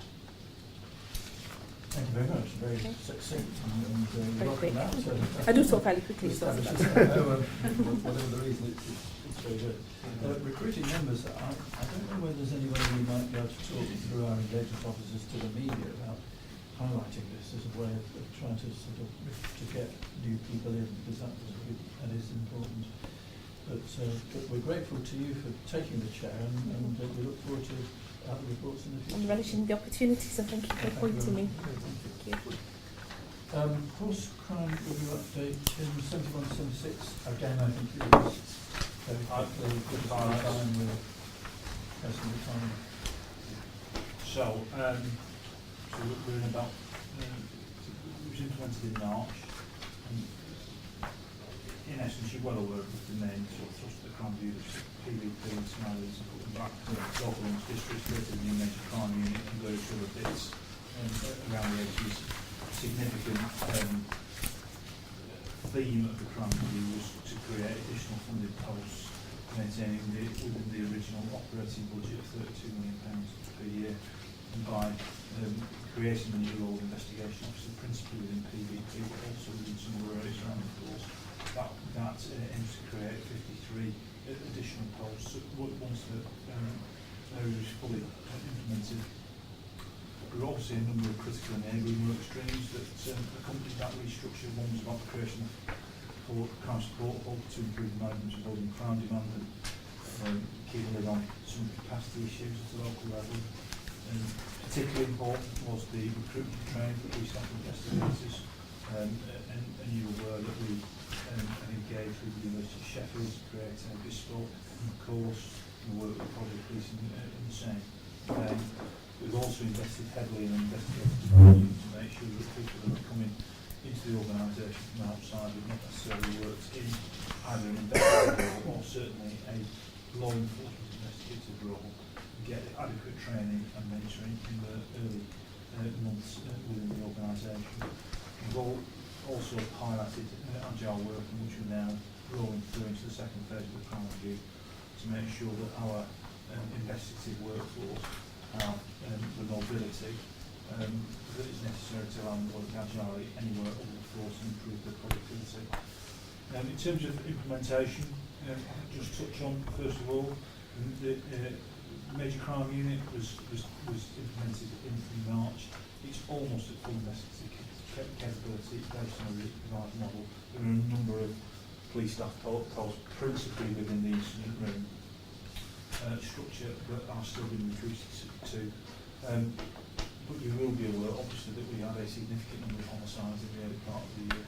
We based the staffing for the MCU on investigating 15 murders a year, which is generally on average what we've had across the county for the last 5 years, and we have 5 within 12 days. Head up to 11 so far this year already. It's been, to say it's been stress tested would be an understatement. It's stood up well, and you'd be aware that a significant number of those homicide investigations have resulted in someone being charged with murder or manslaughter, and 3 that thus far don't have someone charged or are progressing well. I've already talked about how we reorganised the organised crime function, which was my earlier report. I think particularly important is to mention that we've now got established the PVP Strategic Governance Unit that's led by a head of PVP. That now reports directly into the Deputy Chief Constable. Principally, that is to make sure that we don't have a cost code lottery into PVP, and for all the advantages putting PVP back on local footing that enables us to make to manage situations with local partnerships. The risk around it is always that you get a different standard of service. PVP governance unit will ensure that doesn't happen. We've made very good progress in terms of recruiting IOs. Today we've recruited 58. 16 are due to start training in November, and final 16 to start training in February 2019. talked a little bit about the investigative development unit. Really important that, because we're recruiting people into the organisation, into a demanding role that is stressful. There's no getting away from it. It's a difficult, hard, very necessary job.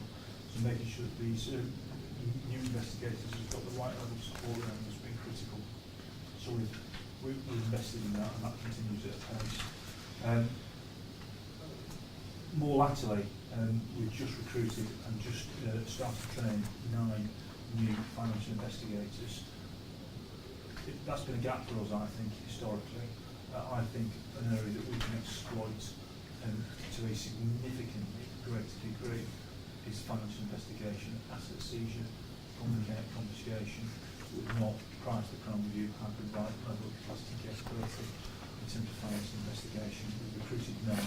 Where are they coming from? So they've come from a variety of different professions, some internal, some external, some within accounting schools, some working in asset fresh.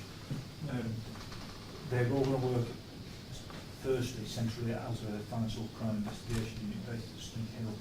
But our plan eventually is to have 4 of those working on districts as part of the local crime team who really want to push the idea of seizing assets, taking cash off criminals at a local level, and it becomes part of course, it's not a specialist thing, it's albeit part of that considering particularly any commodities investigation. There's a theme today, actually. Absolutely, but whenever we're dealing with commodities, particularly we've got the game and take more people to a far higher degree than we have been. Also, when you're investigating vulnerability locally, if there's any element of modern slavery, human trafficking, where people are living off criminality, taking the lead on again, has to be a priority. So we are significantly enhancing our capability to do that in the future. Cybercrime we touched on, digital investigations and intelligence unit, we're based in around, in the process of recruiting that at the moment. We're also just about to undergo accreditation by the CAS in terms of accrediting our digital forensics lab. That's all underway at the moment. There's a comprehensive training plan in progress that will bring that fully staffed and with its full capability by the early part of next year. The Crime Support Hub I've talked about. Safe to say the most recent innovation in Crime Support Hub is that we now take shoplifting through. The shoplifting obviously very high volume crime, working with retailers throughout the county. We want to put a lot more robust crime treatments around shoplifting, because there is a significant drain on the police officers' time. We want to make sure that we concentrate on the more further shoplifting crimes that we can detect when there's a vulnerability around the victim or the offender, and make sure that we target our resources very efficiently around that. You can see just directly to paragraph 4.11, the Crime Support Hub to reduce the investment in the districts by 9%. I just want to be really clear, because there has been some commentary in the media, particularly there was a Channel 4 Dispatches programme a number of weeks ago that talked about screening out of crime. We're absolutely clear, we don't use the term screening out. Crime Support Hub is an investigative unit that will investigate all the crimes that go through it and make sure that there is a proportionate response, and they apply a model. It could be around solvability, but it's also around the risk, threat and harm, the vulnerability of the victim, to make sure that we do attend and do conduct further inquiries when they're necessary, and we crimes that there are no further inquiries that can take are investigated adequately by trained police officers, and we bring them to the most efficient conclusion possible and find the best result for the victim. So the idea that the Crime Support Hub is a demand management tool, even though we will talk about it in terms of the impact it has on districts, it is an investigative unit that to provide the very best service to victims and make sure that we provide them. I did a visit there. I was very impressed actually by the officers in there and their enthusiasm to do a really good job, and some of them were taking me through what they've done and the outcomes and the results. And it was, I thought, quite impressive. So. But it's a really strong point, that, because I saw that programme on Dispatches. I wouldn't want people drawing conclusions about that in terms of the Crime Support. We're really clear that it's about investigating crime and providing service to victims of crime. Yeah. In terms of future direction and developments, so we're now on to phase 2 of the crime review. That's going to focus principally on force intelligence and looking at some of the functions that fell out of the regional development model for the technical support unit. We'll continue to evaluate the business benefits in terms of phase 1 of the crime review, continue to map that against changing and shifting demands to make sure that we've got the right resource in the right place. We again wish to re-emphasise that the operating model we now have for crime investigation, we are absolutely satisfied as an executive team that that's the right model to manage crime right through from the neighbourhood to the district level, at a force level, into the regional and international. And the structure we've got now is far more responsive and will provide a better service for victims going forward. So unless you've got any further questions about that, I don't think I have. Is there any questions or comments? No. Thank you very much indeed. So our final report number is 22 and not quite final. Mark, did you 82 on to 80? Again, I'll take it. fine. Starting with, just in terms of some benchmarking from previous experience, when I was a traffic Manchester, we were finalists in the International Gold Steel Awards for more orientated policing. In Cheshire, one of the key elements of getting outstanding neighbourhood policing was our problem-solving approach and shared training day. And when we look at what we did in those two places and look at the offer in South Yorkshire, I'm very confident about the force's approach to this aspect of policing. I think it stacks up very well indeed. I think it's probably the case that nationally it stacks up very well. There's an explanation of problem-orientated policing, which I won't particularly go into. The bedrock of it has been alluded to, is you can't do this without a neighbourhood team. Our submission would be. And the fact that we've now got those neighbourhood teams really gives us the bedrock to look into the issues on the district and make sure that we make a real difference. That doesn't mean clearly that the only people who can do this is neighbourhood teams. But in terms of your core demand, that's absolutely key to making sure that you've got the capacity to do it. In terms of the commitment, I think we made a significant commitment to training staff. We trained over 600 people with Sylvia Cheney. Sylvia Cheney is probably a nationally renowned expert in this aspect of problem-solving policing using the SARA model. It's very comprehensive training. I think one of the real pluses about it, we engaged with partners so that when we did the training on a district-by-district basis, we also included partners from that district.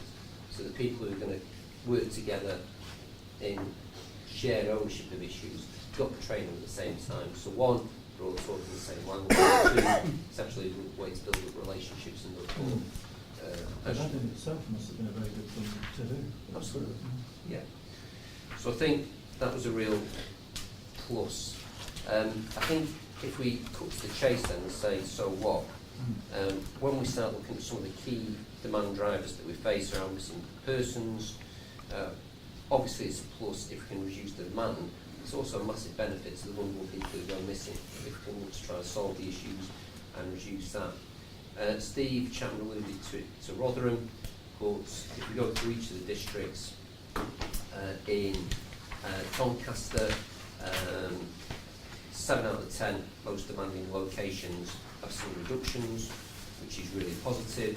The outstanding ones being the Doncaster Royal Infirmary, which we tend to see hospitals as being a real driver for us. They're all the way through, aren't they? Yeah, absolutely. And also the prisons, which again has been mentioned, but we have made an investment there and working with the prisons to actually manage that more effectively. And the airport, where led by Tim, at least now we've got an appropriate funding arrangement with them. In Barnsley, 8 out of 10 of the top 10 locations have seen reductions. In Sheffield, it's 7 out of 10. And as you allude to, Commissioner, you can see again the Northern General's one of the chief ones there. And finally, in Rotherham, 9 out of 10 locations have seen reductions. So there's all sorts of other values, but just as one high-level indicator of the impact it's having, you can see from those various reductions in each of the districts.